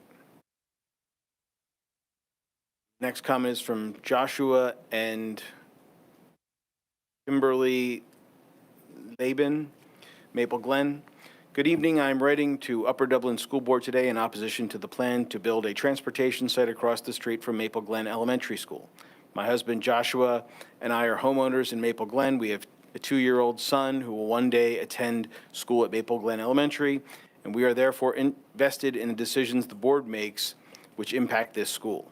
The children utilize the soccer and baseball fields this bus depot will be built upon. It is not fair to our youth to remove these fields for the purpose of building what is essentially a parking lot. Also of concern to us is the added traffic and the environmental impact of a bus depot. While I have read the district's document, information sharing regarding potential transportation sites, and the assertion that traffic will not be impacted due to the departure and arrival schedules of the buses, it is unlikely that the presence of the bus depot will in no way impact traffic and the safety of students walking to and from school. The document also states that, quote, vehicle departures and arrivals are not at the same time throughout the school day, close quote, which suggests to me that it is possible that buses will be running during high traffic times and at times when students will be arriving/departing school. Another location for the bus depot must be found. It is unacceptable that the bus depot construction would remove fields the students use and that the bus depot would be built so closely to an elementary school. Additionally, I am appalled that the school board did not do more to inform the community regarding their plans for the construction of a bus depot across the street from MGES.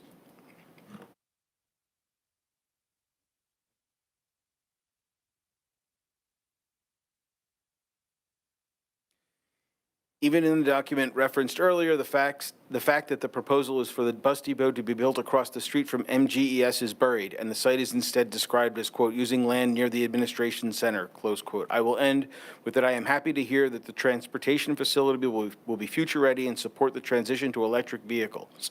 As a community, we need to move in the direction of environmental protection, and I am pleased to hear we are making strides towards reducing our impact.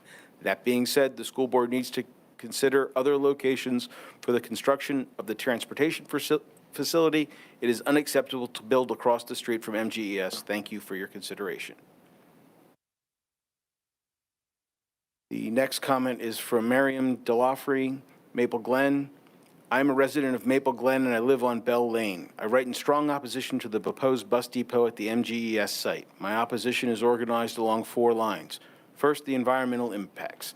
Every day I am grateful that I can walk out of my front door and go down to Temple Ambler Woods and walk the trails and fields along where the proposed bus depot would be. As you know, my neighborhood and those surrounding the proposed bus depot were severely damaged by the tornado. We lost countless trees, our landscape was ravaged, and the wildlife left the area. But the earth is resilient, and every day on my walks I see nature fighting back, new saplings emerging among falling trunks. The foxes and deer have returned, and the red-tailed hawks and birds soar in the skies again. It seems particularly cruel and callous to now pave over these fragile areas and further destruct open space. Second, noise and light pollution. The trees we lost in the tornado were the natural sound and light barriers. We now hear traffic from Limekiln, Fort Washington, and even 309 very clearly in our neighborhood. There's nothing to block the lights from OLM, and the depot would add more. Your own feasibility says that the site has residential noise regulation concerns, page 3, and that the township raised concern around noise regulations based on time use, traffic, and maintenance, page 7. According to the feasibility study, construction would take 24 to 30 months. I'm not sure if you appreciate how traumatized my neighborhood is from hearing constant construction noise following the tornado. We are only now getting back to normal, and the district is proposing to listen to another 2.5 years of constant noise from construction and heavy machinery. Third, traffic. Although I read Dr. Yanni's FAQ document downplaying the impacts of the depot on traffic, I am skeptical given my familiarity with these roads. The feasibility study states a traffic study and a review of access roads will need to be completed at both sites to determine if off-site improvements need to be made to widen roads, add traffic lights, etc., page 13. The study has not been completed, therefore it is disingenuous to assert that there will be no traffic impact. Finally, I am disappointed at the lack of communication with the surrounding neighborhoods. When Temple Ambler or OLM propose changes to their sites, they inform us via written communication in the mail and provide opportunity for public input. Many of my neighbors no longer have school-aged children or send their kids to private school. They do not receive district communications via email. Why has the district not reached out to us about these proposed plans? Next comment is from Samantha Wolf of Ambler. I would not like to see the bus depot be across the street from MGE. Next comment is from Jessica Berman of Maple Glen. Please do not place the bus depot at the Maple Glen area across from the school. Hundreds of kids walk, bike, and play sports on those fields, in the woods behind, and on the sidewalks in front of it. It would create poor air quality for those playing on the fields and a huge amount of noise pollution for the very residential houses behind, across, and next to the field. It would be unsafe for children to play and recreate with the excess transportation vehicles. Please do not ruin our peaceful town with this bus depot in this location. Thank you. The next comment is from Steph Adler, Maple Glen. I find it unacceptable that in a township of our size, we would need to build 2 separate bus facilities, one for our school district and our township. Our elected officials should be able to collaborate to find one space that works for both needs. And these should not be built on top of elementary schools where children breathe, walk, and plan, as well as having suffered the loss of 20,000 to 30,000 trees as a result of the tornado that came through our community. It is unconscionable that we would have to raise existing trees. It is irresponsible for our environment and existing ecosystems to develop open green space, increasing traffic and transient residents to our community so the township can fund a $53 million township building. Additional RFPs should be submitted and alternative ideas explored before pursuing the destructive path which is lacking in fiscal and environmental responsibility. We should be able to come up with an alternative that fits within our budget and doesn't force us to create more high-density housing or lose out precious open space. The next comment is the identical comment submitted by Bhavna Shamra, also of Ambler. So I will literally word for word, so I won't read that one again. The next comment is from Allison Santo, Ambler/MGES. Strongly oppose putting the bus depot across from MGES. The next comment is from Nina Zook of Maple Glen. I oppose moving the bus site to the Edwards Field, AKA the district office site. I wholeheartedly believe this is a terrible idea for many reasons. One major factor is safety. It would also be a shame to take this land in the fields away from students. The next comment is from Adrian DiNapoli of Maple Glen. This is a very residential neighborhood that we bought in because of the quiet, quaint community. Our 6- and 9-year-old walk to Maple Glen Elementary School every day along with a ton of very little children. The peaceful walk filled with tons of fresh air helps set the mood and tone for the whole day. You would be robbing our community not only of its peace, but of our fresh air and green space. Haven't we been through enough already on Fort Washington Avenue? Let's us finally enjoy the community that we have so desperately tried to rebuild from the tornado. Next comment is from Maria Caston of Maple Glen. I would like to state my strong opposition to a bus depot at Maple Glen. I agree with many of the points raised by others at last week's meeting, that it is not in the community's best interest to take away open space and playing fields, especially when we are still trying to restore so much green space after the tornado, that it would significantly increase traffic in an area already congested area, that it would make it unsafe for all the walkers at our school, and that it would remove the gravel lot that is used as extra parking during school events. I urge the board to work to find a more suitable location for this project. Thank you for listening. The next comment is from Katie Perrone of Maple Glen. My name is Katie Perrone, and I am an Upper Dublin resident with 4 children, 3 of whom attend Maple Glen Elementary School. My youngest will join them in 2 years. I'm writing today because it has been brought to my attention that Edwards Field is being considered as a new home for the bus depot. I strongly urge you to reconsider this and find an alternative location. Fort Washington Avenue is already very busy during the morning and after school hours with children walking and getting dropped off/picked up. Adding a bus depot would create so much congestion, making it a safety concern for all the student walkers and bikers. Edwards Field is also currently used for various sport activities. It does not make any sense to take away green space that is currently being used, especially when fields are already limited. Please take time to consider finding an alternative location, preferably in an industrial space and not a green space that is actually used. There was a comment submitted by Catherine Strulson of Ambler, who already spoke this evening. The next comment was from Tabitha Kern of Ambler.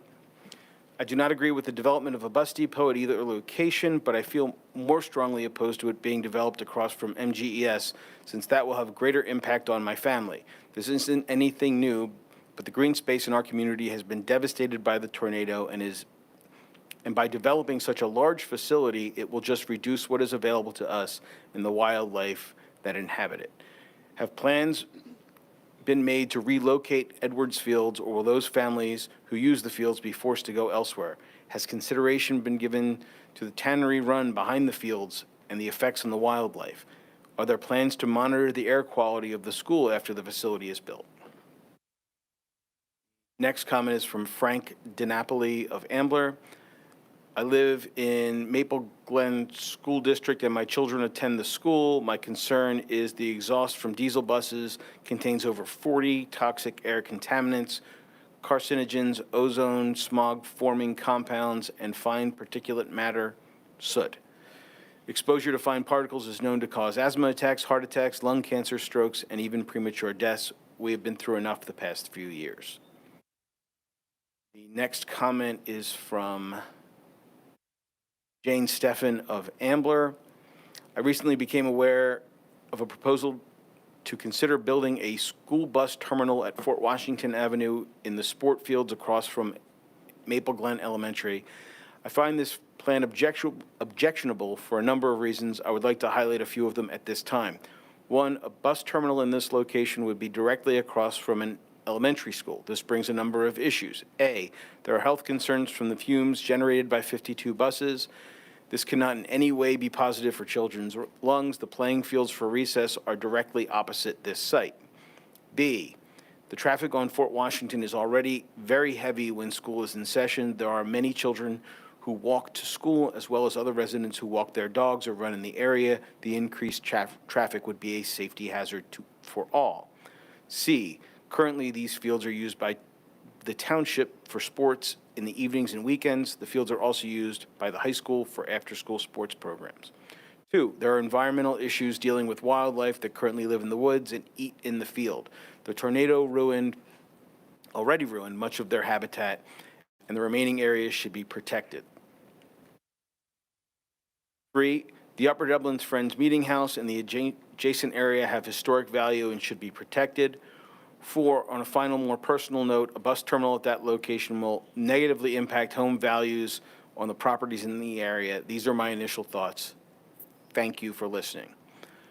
Another comment was submitted by Natalie DeDesero, and she read that comment aloud this evening. Thank you. The next comment is from Sarah Yaffa of Maple Glen. We are constantly told as adults, parents, employees, it is most effective to teach through our own actions. What are you teaching our children when the solution, sorry about that. What are we teaching our children when the solution, a single problem, has 2 answers, simply because of lack of collaboration? What are we teaching our children by proposing solutions that haven't been properly scoped in terms of looking into harmful impacts to humans, animals, and our environment? As many young families have flocked to this district in the past 10 years, the areas have certainly evolved. A lot of great additions and a lot of grave concerns. What is Maple Glen going to look like in 10 more years? How can you ethically feel that it's appropriate to remove our lands and wooded areas, the places I take my children to look at deer and wildlife? How can you feel that in your soul it is an advantage to the community to continue to remove our grasses and trees in the exact path of children walking to school? Have you looked at the impact that toxic fumes will have around children and families? Why are we sacrificing our lands when there are clearly other solutions? We need to teach our children values of working together, finding singular solutions, and most importantly, sustainability and environmental impact. If we can't do it ourselves, how can we expect our children to be any better? There are other solutions. We should take a step back and do what is right for our community. The next comment is from Karen Zipfel of Upper Dublin. I'm unable to join tonight's meeting. Hopefully someone reads quickly for my 4 minutes. I spoke in 2018 and emailed in 2020 on this subject. No studies have reversed the results previously cited. Diesel exhaust is associated with a negative impact on the health and cognitive function of children. To take away fields where our children can learn to enjoy exercise and develop life skills from team sports, to add a diesel bus depot is ill-advised. I don't know if anyone speaks as quickly as I do to fit this research in 4 minutes. Diesel exhaust has several hazardous air pollutants by the U.S. EPA, including fine particulate matter. Fine particulate matter can aggravate asthma and bronchitis and cause lung damage and premature death. There is no known safe level of exposure to diesel exhaust for children, especially those with respiratory illness. John Wargo, 2002, Environmental and Human Health, Inc. EPA.gov, not only can diesel exhaust from idling pollute the air in and around the bus, it can also enter school buildings through air intakes, doors, and open windows. Studies from around the world link air pollution to adverse effects on attention span, behavior, and cognitive function in children. 2017 epidemiology, traffic-related air pollution, and attention in primary school children. Specifically looked at the effect of air pollution on attention and memory in over 2,500 7 to 10-year-old children at 39 schools throughout Barcelona over a 12-month period. The children at the schools with the highest levels of air pollution did significantly worse, lagging over a month in memory/attention gains by comparison to their peers at schools with less pollution. EPA.gov: children are more susceptible than healthy adults because their respiratory systems are still developing and they have faster breathing rates. Due to a child's developing body and lungs, narrower airways, faster metabolism, and faster breathing rate than adults, children are more susceptible to pollution. Pound for pound, children breathe nearly 50% more air than inhaled by adults. Young children are exposed to 30% more car pollution than adults because they are short. Global Action Plan 2018. We can't change where 309 runs through the district. We do have control over where we put the bus depot. Placing a diesel bus at MGES or FWES seems an unwise, unhealthy choice by the township for the physical and academic benefit of our children. Thank you for your time and thoughtful consideration of the health cost as well as the financial burden involved in planning the bus depot location. Next comment is from Michael Wozniak of Ambler. The Upper Dublin School District Policy Manual, Section 000, Local Board Procedures, Code 002, Authority and Power states, the board shall act as the general agent of the people in the district in the matter of public education. I ask the board in their role as agent of the people to listen to the desperate masses pleading for you not to place a bus depot either at Fort Washington or Maple Glen Elementary Schools. I appreciate your effort to evaluate school district-owned property to be fiscally responsible. However, after rebuke by the community over the 309 site, one would have hoped that you would have expanded your consideration to other properties not owned by the school district in the township. Allow others to provide arguments against the 309 site, and I will state my argument against the district office site. As a youth sports coach for both Upper Dublin Soccer Club and UDJAA Baseball, I know how privileged we are to have exceptional fields and amenities. Teams from other communities are envious and comment how lucky we are to have the fields we have. There is no better feeling than driving past Maple Glen, Edwards, and Mackinac Fields on a fall weekend, seeing all four fields being used by our youth sports programs. It is a sense of pride for our community. Per the analysis, page 18, our community will lose one softball field, one soccer field, and maybe a baseball field. You will be taking away great open space from our community. Additionally, on page 14, bullet point 3, off-site improvements states there is potential for additional costs for off-site improvements at both sites. To a novice, it is easily recognizable that widening of Fort Washington Avenue would be necessary, as would adjustments to the intersection of Fort Washington Avenue and Meeting House Road. At present, buses have difficulty making turns on the narrow roadway. Page 12 of the analysis estimates asphalt/paving, item 1.10, to be $1.125 million at the district office site. This number does not include any off-site improvements. This added cost and feasibility to make roadways appropriate needs to be factored when making any decision. Additionally, along Fort Washington Avenue, there are majestic trees that survived the tornado that may now be at risk of being lost due to this decision. Overall, I request that this decision is tabled and that the school board evaluates additional properties in the township that are not next to or adjacent to school buildings. The next comment is from Hillary Snyder of Maple Glen. I strongly oppose the placement of the bus depot across the street from Maple Glen Elementary.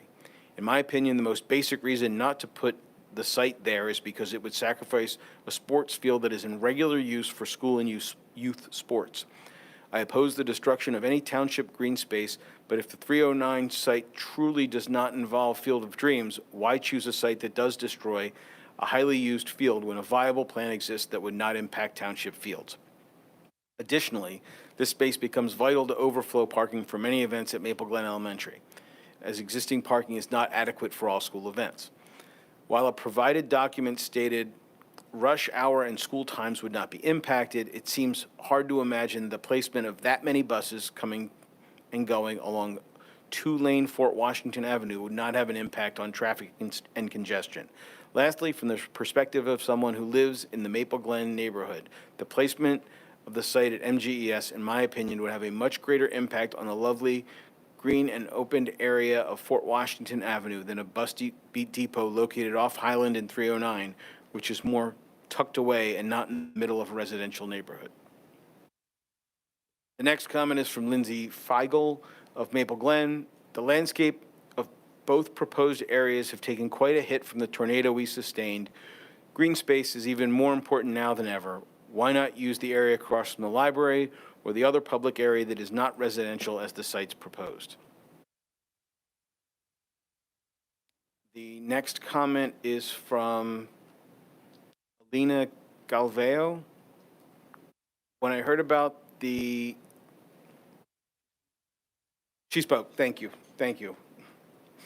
The next comment is from Jill Bullman of Maple Glen. I'm opposed to the bus depot being built across the street from Maple Glen at the district site. Next comment is from Michael Palmer of Ambler. I'm disheartened to learn of the recent discussions surrounding the potential plan to destroy and develop open space across from MGES into a bus depot. Not only is the destruction of beautiful and important open space in wooded areas completely inconsistent with the views of the community in which you serve, it would also ignore your most fundamental responsibility to protect our children. Why would you choose to replace open fields, nature, and sports with harmful emissions and dangerous bus traffic?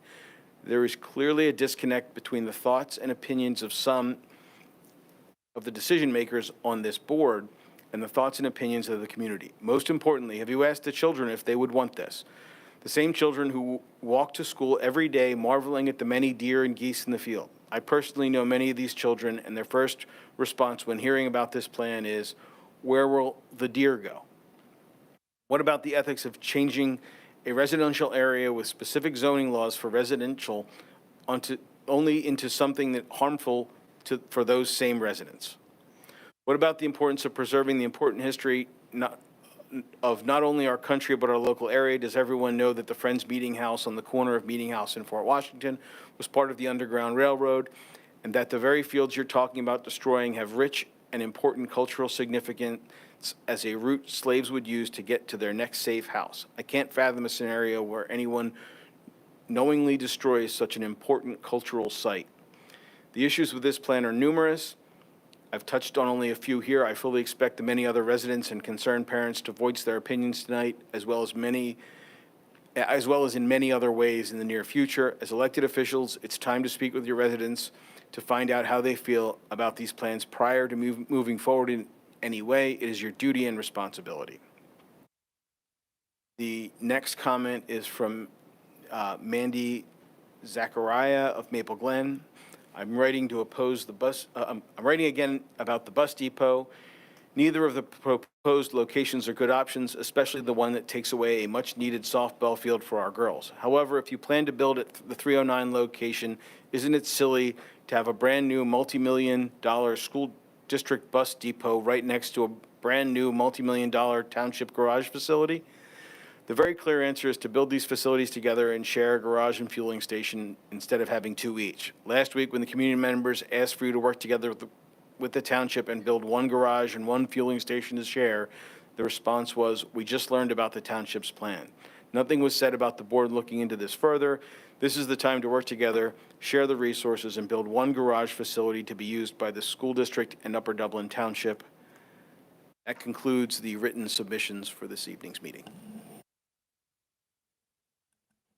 Thank you, Mr. O'Donoghue. Ms. Evans, do we have the end of Ms. Culp's submission? Great. You want me to start it again, or just? I think again, yeah.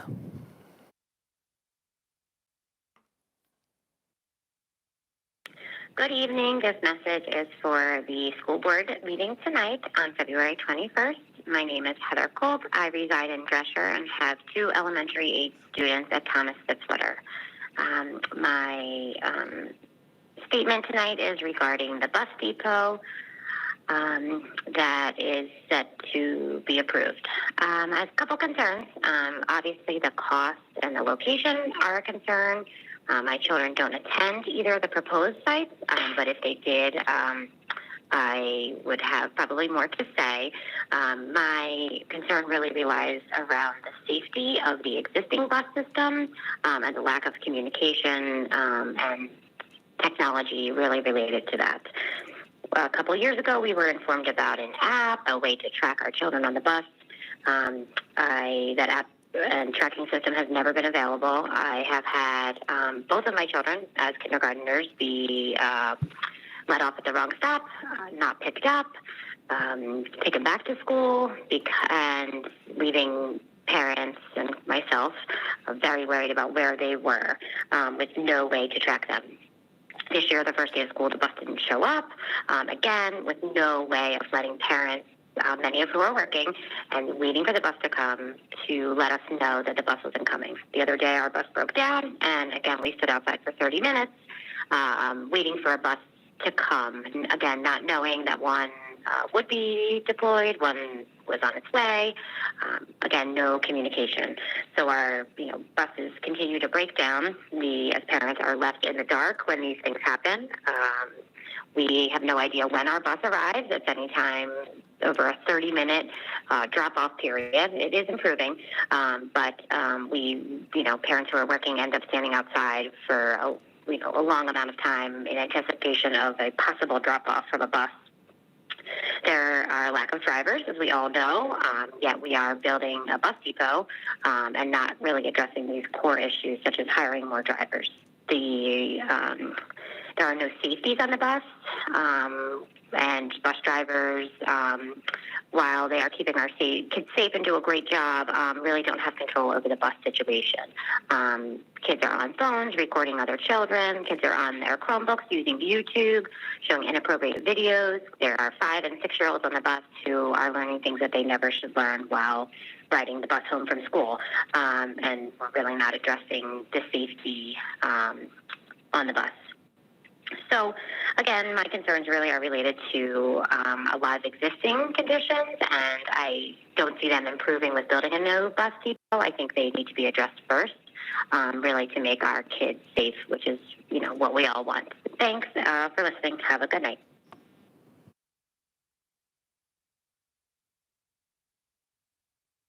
Okay. With that, I will close public participation. Before I ask for any input, either from the administration or any board members, I want to make a couple just kind of broad comments, if people spare me a minute. First of all, to everyone that came tonight, to everyone that provided us with written or oral submissions, thank you.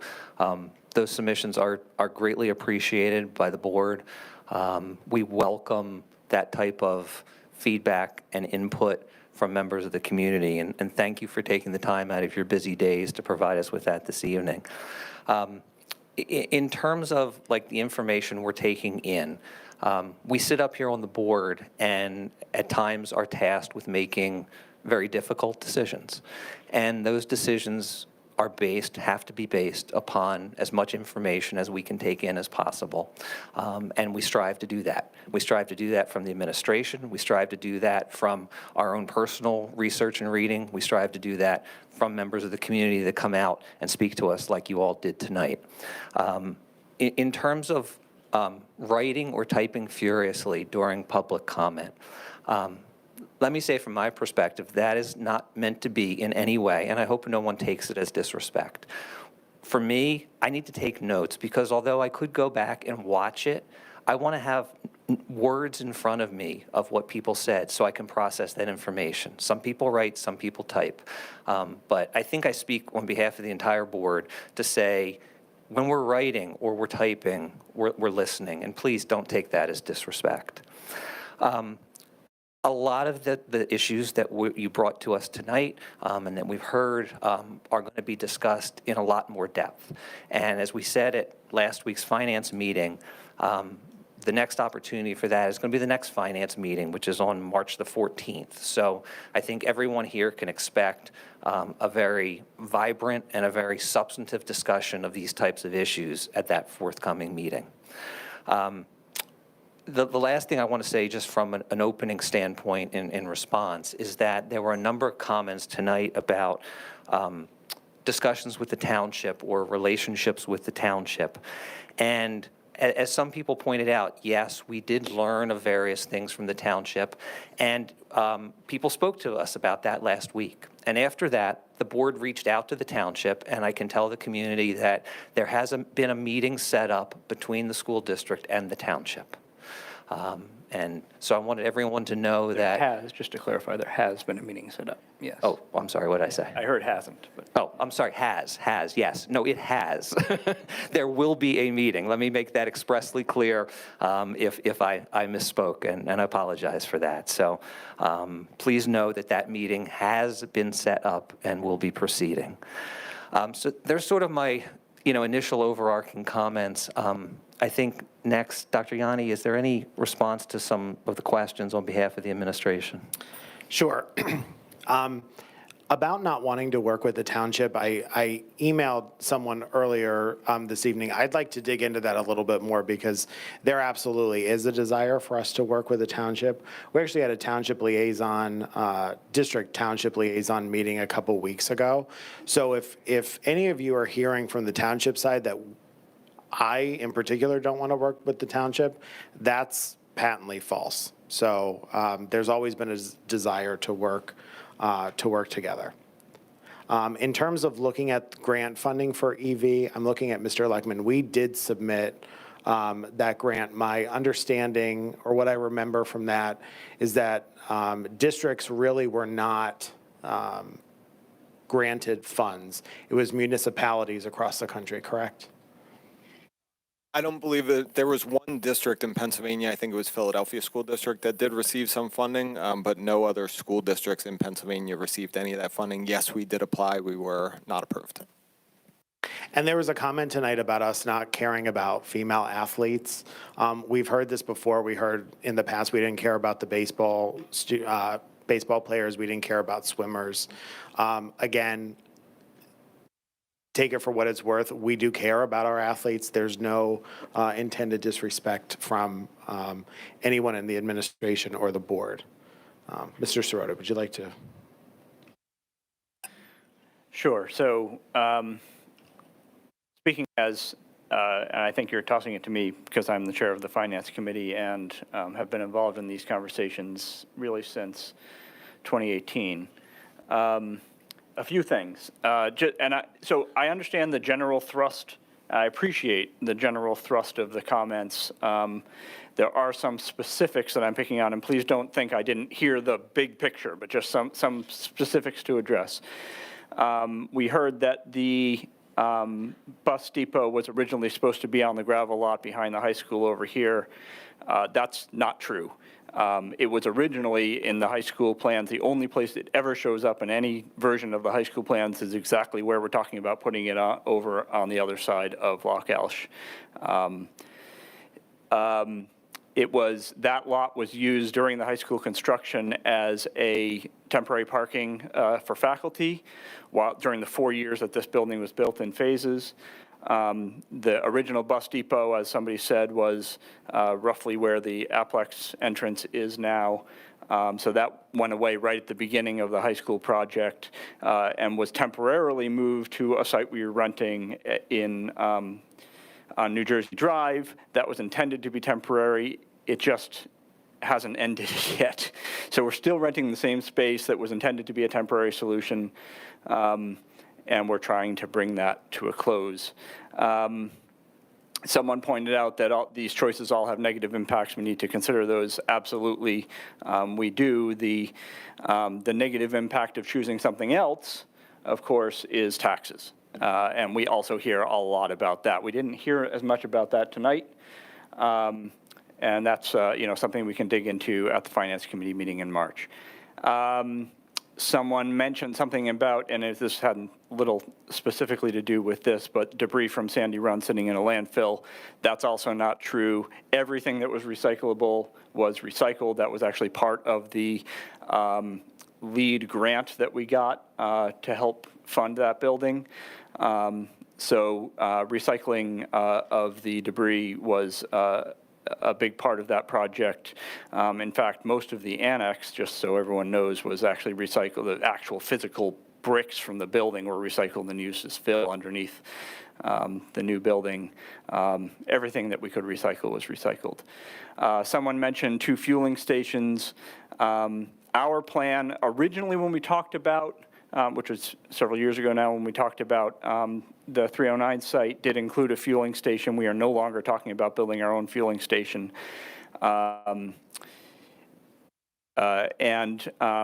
There was a general thrust about do whatever you can for our environment. So the transition to EV is actually a really big driver for this conversation. This board very emphatically wants to transition to EV. We wanted to do it yesterday if we could. One of the reasons we haven't been able to begin, in addition to availability of EV buses, which is another big challenge, is that we can't charge them on the facility that we don't own. So we need to build the charging infrastructure in order to transition to EV. In order to build that charging infrastructure, we need our own site. So that's a big part of why we're talking about that. We, as a board, really want to get this transition to EV done. Along those lines, there was several comments about diesel fumes. We agree. Several years ago, we began a transition away from diesel toward gasoline. It takes several years to turn over the fleet, but we are already transitioning away from diesel. We certainly don't anticipate going back in that direction, but we'd like to get all the way to EV as soon as that is a realistic thing for us to do. Outsourcing was mentioned. And there was a correct discussion. There was a discussion several years ago. It was tied to the high school in the comment, but it was actually tied to, the timing was tied to renewal of employment contracts, because to outsource that has to be part of the timing of the contract. Even if we were to outsource busing someday, we will still have buses, and they need a place to be and to be charged, assuming they're EV. So outsourcing doesn't really factor into the discussion about whether to build a facility or not. If we were to outsource if we do build the facility and then outsource someday, presumably the company would take over the facility just as they would take over our drivers. In theory, the buses could be outside of the township, but it's actually to our benefit to have the buses live inside the township in terms of staff time, which you have to pay for, in terms of availability of buses. When you need to get a bus somewhere quickly, you want it to be nearby. So we do want it to be in the township somewhere. You talked about grant funding already. Someone specifically at properties we don't own. We're always on the lookout for properties. We've been talking about this since 2018 and haven't really found a good one that's available. I would love for one to come up. If somebody knows of one that's actually available, we can talk about it. Again, the downside to buying property, of course, is taxes, because not only would we have to buy it, but it comes off the tax rolls, so we don't get the revenue from the property tax revenue. However, that's still a possibility. We're not aware of a good option and haven't found one to date. Someone specifically mentioned the property across from the library that was used for debris from the tornado damage. That property is in the floodplain and not a viable, specifically not a viable property for that reason. But there's lots of other properties we could talk about. You mentioned the upcoming meeting. And there was a comment about existing bus safety. Existing bus safety is something we always need to talk about. I don't see any reason why we would delay the conversation about building our own facility so that we can address bus safety. We have to do many things at once all the time, but I don't know if there's any comments to make about bus safety improvements we've made recently or are in the process of making. I'll actually reach out to that parent tomorrow to try to get some more information so that we can work with transportation on that. All right, and so again, I just want to capture, we did hear the general thrust of the messages tonight. I don't want my focus on details to take away from the bigger picture. We absolutely do hear that. The main discussion will happen, so we're not going to deliberate. I mean, we can, I suppose, if somebody really wants to, but the intention is not to deliberate tonight. The next Finance Committee meeting will not only have the regular Finance Committee business, but this will be a very big topic at the next Finance Committee meeting on March 14th. And what the Finance Committee will do presumably, is to make a recommendation to the full board, which would then be heard at the next legislative meeting. So as you heard, the regular business of the legislative meeting goes very quickly. We went through it in 15 minutes or something tonight. The big discussions happen at committee meetings. That's all I've got for now. Thank you, Mr. Sirota and Dr. Yanni. Any members of the board? Ms. Ionetti? Yeah, a couple things I heard tonight that I thought maybe we could clear up, because I know some people are saying they just heard about this today. A few people mentioned 2 bus depots being built in the township, and I don't know if they mean the township and us, or if they think the 2 proposed, so can we clear that up, that? Yeah, sure. So the way I interpreted those comments was 2 sort of transportation-oriented facilities. So the township, which is a completely independent organization, not related to us, with their own governance and their own management and their own taxes and their own money, are planning to redo the facility across Lock Alsh Avenue from here, which includes the Public Works Department, which has a maintenance facility for large truck storage for large vehicles, all those kinds of things, conceptually very similar to what we're talking about for a bus depot. But we're talking about building 1, not building 2. In theory, the conversations, and we did start those conversations in 2018, could involve working together on that. And we will talk about it at the upcoming meeting that Mr. Wallach mentioned.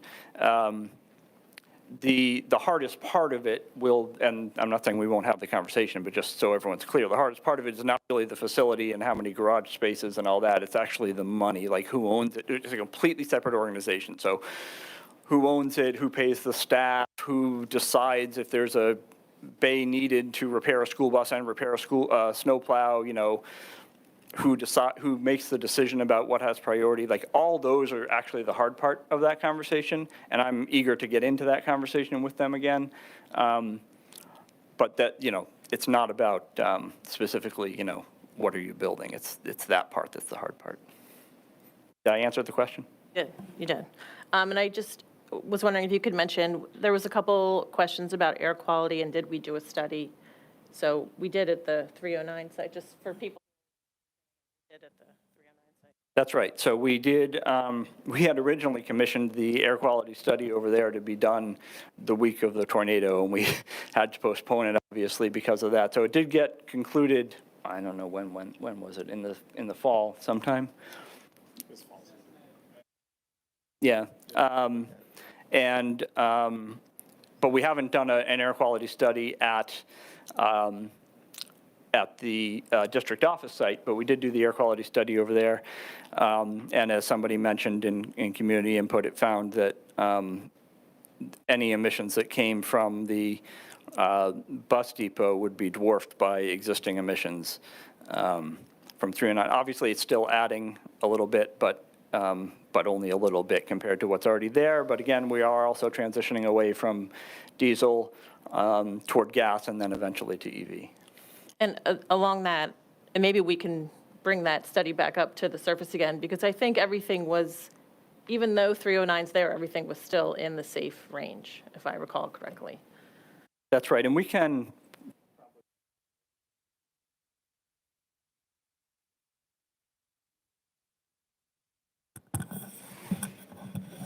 I'll ask Dr. Yanni, we can link on the web, make sure that that thing comes back up in the news rotation on the website. Excellent. Anything else from anybody on the board? Mr. Kessler.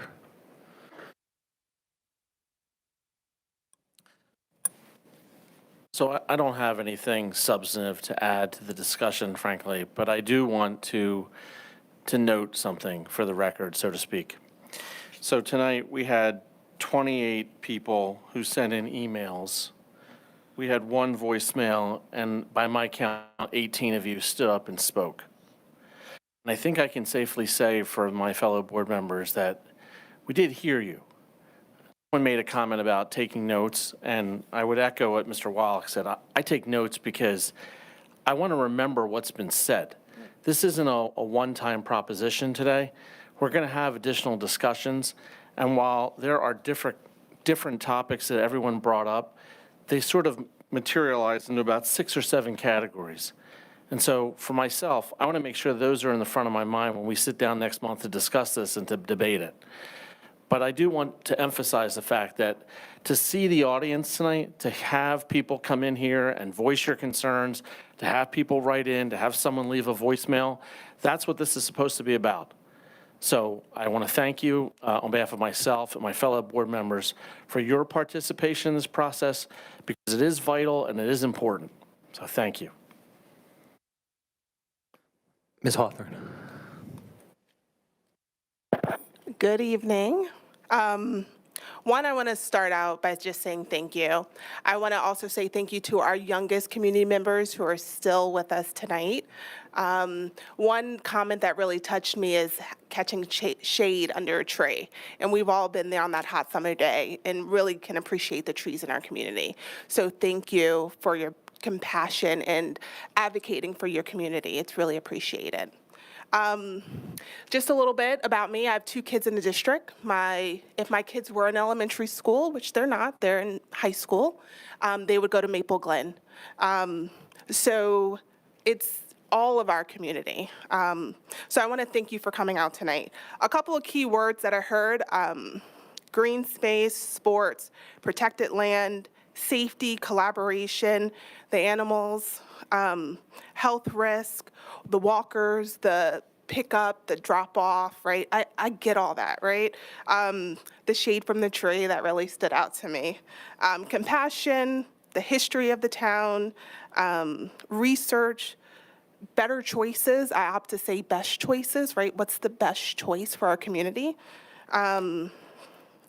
I like Mike Kearney's comment about the toilet. My house wouldn't function without a toilet, so it's like, how do we find the best place in our 300-year-old community to put something that's needed? And what wasn't said and what I really heard is the care and passion and compassion that you guys have for the community. So I want to thank you for coming out and really sharing your thoughts, your comments, and your love, not just for your own kids, but for the kids that you're here advocating for. So thank you so much.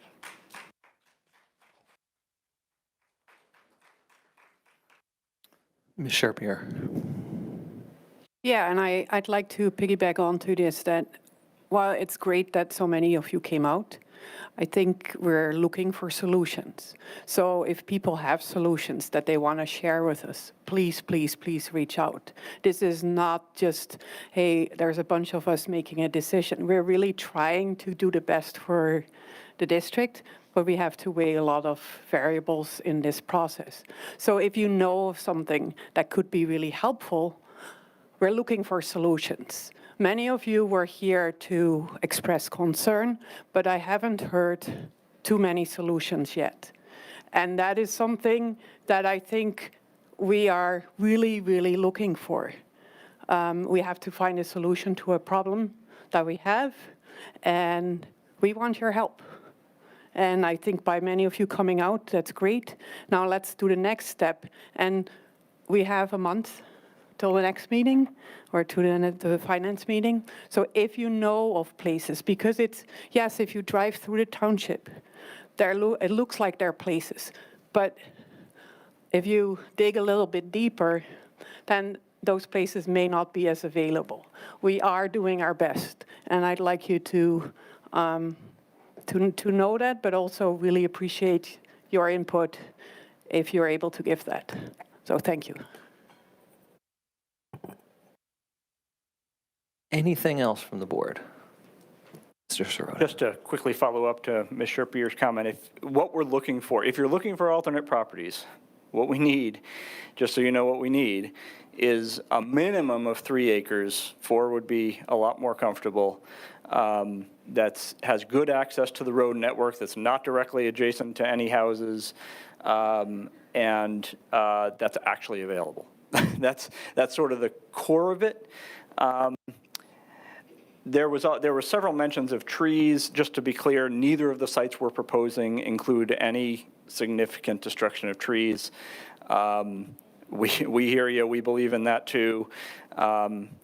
And there was a question about zoning. Zoning is absolutely a part of this. Land development, when you're doing any sort of building project, land development is the hardest part. Zoning is probably the biggest part of the land development process. We have looked into that. Some of it is covered in the feasibility study if you want to read through that. Again, I'm focused on details, and I really want to be focused on the big picture, so I'll stop there. Yeah. Okay. Anyone else? Ms. Evans? So I won't be able to say it as eloquently as Alima did, but again, I think it's important that you hear us thank you. And I really hope that the people who came here, left a voicemail, sent us an email, ultimately feel heard. Again, I'm going to echo the comment about taking notes. I truly not meant as any sign of disrespect, quite the opposite. Actually, I want to remember everything that everybody said.